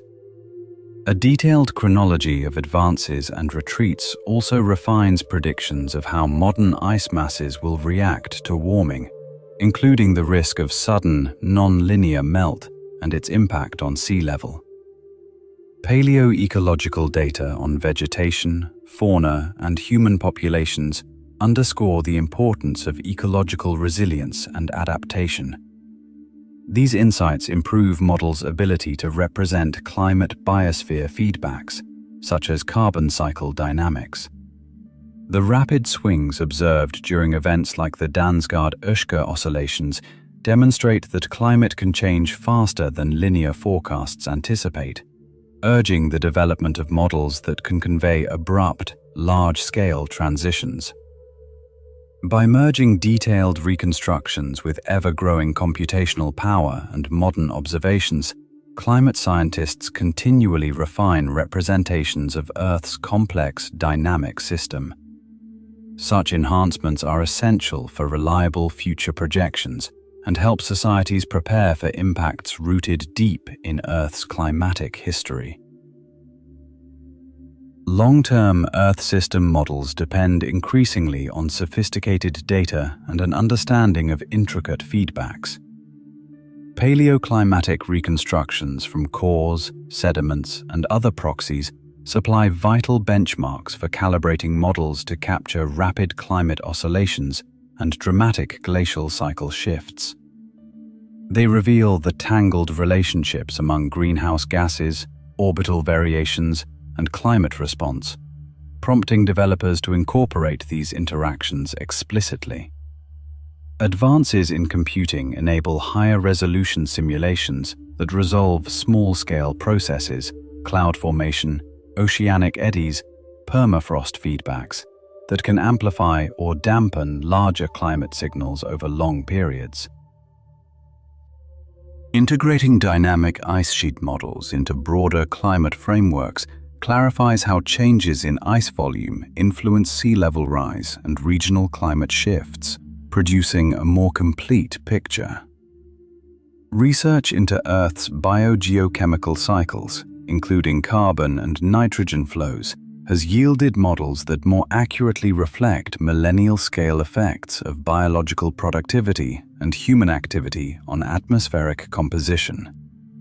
Combining these processes aids forecasts of how future emissions and land use changes will interact with natural climate variability.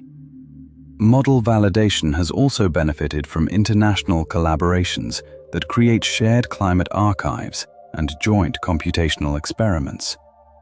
These resources let scientists worldwide test models under diverse scenarios, enhancing their robustness and reliability.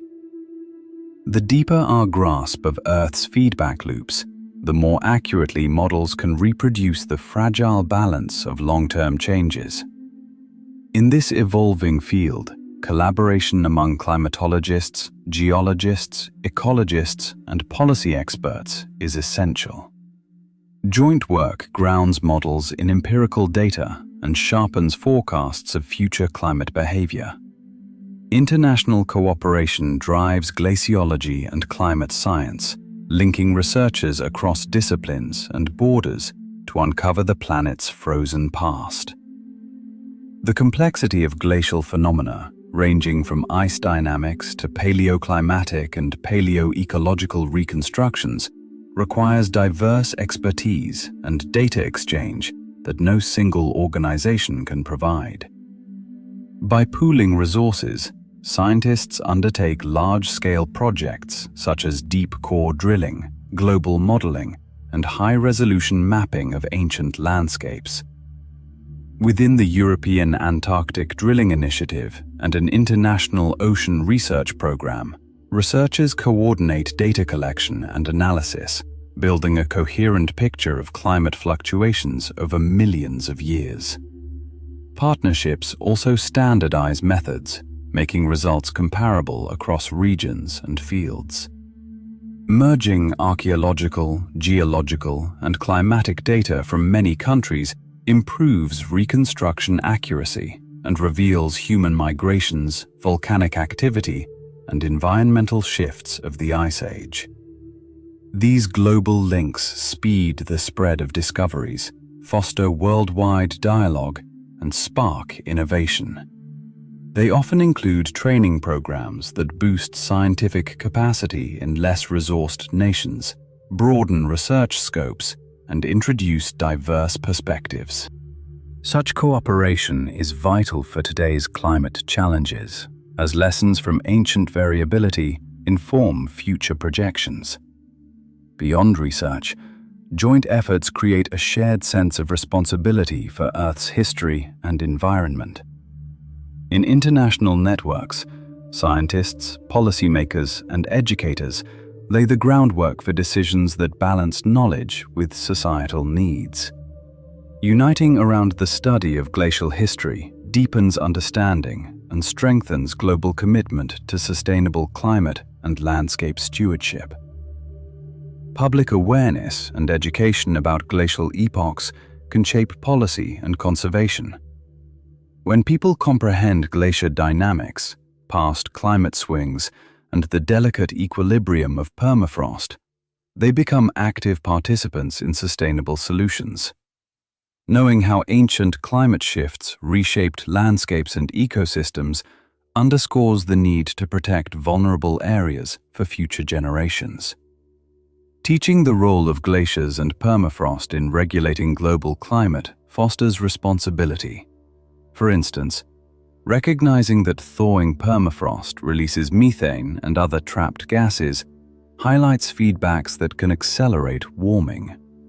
With this insight, individuals are more likely to support emission reduction policies, habitat protection, and research funding. Such knowledge also dispels myths and encourages informed debate on geoengineering and resource extraction in cold regions. Effective scientific communication expands opportunities for communities living in ice-rich landscapes, highlighting sustainable land use, reliable infrastructure, and adaptation strategies. In regions where permafrost is vulnerable to thaw, education spreads practices that lessen natural damage and protect structures. When the public joins citizen science projects, such as tracking glacier retreat or measuring permafrost temperature, they supply valuable data and strengthen collective responsibility. An informed populace also sways policymakers, who often need public backing to enact laws. Broad literacy about the glacial era encourages authorities to prioritize climate resilience, fund nature protection, and pursue international cooperation for Arctic preservation. In this way, a scientifically literate society sparks a chain reaction that fuels innovation, bolsters resilience, and unites global efforts against the urgent threats facing glaciers and permafrost amid rapid climate change. As global temperatures keep rising, the impacts on glaciers and permafrost deepen. Ice reservoirs serve as crucial indicators of climate stability. Their alteration will shape the planet's future.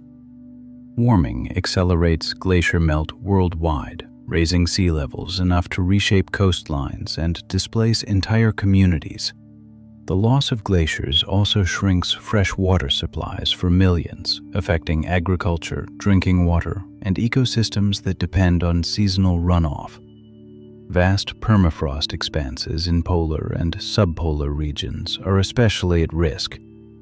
With higher temperatures, the ground thaws and releases large stores of organic carbon. Decomposition emits methane and carbon dioxide, powerful drivers of further warming. This feedback loop can amplify global heating and make climate scenario forecasting more difficult. Permafrost thaw destabilizes soil, triggers erosion, and damages infrastructure, harming indigenous peoples and local economies. Ecologically, melting ice shrinks habitats for specialized plants and animals, threatening biodiversity and altering migration patterns. Newly exposed land often erodes quickly and invites invasive species, further disrupting ecosystems. The disappearance of bright, reflective ice also speeds heat absorption by darker land and water, intensifying regional and global warming. Understanding these possible pathways is essential for crafting adaptation strategies. Remote sensing and climate models now predict glacier melt rates and permafrost degradation with greater accuracy, guiding policy and underscoring the urgency of cutting greenhouse gas emissions. As data accumulates, grasping the intricate link between climate change and Earth's icy regions both as indicators and as drivers of planetary health, becomes increasingly vital. Ongoing research promises deeper insight into these processes, offering details that could reshape our view of climate's past and its future.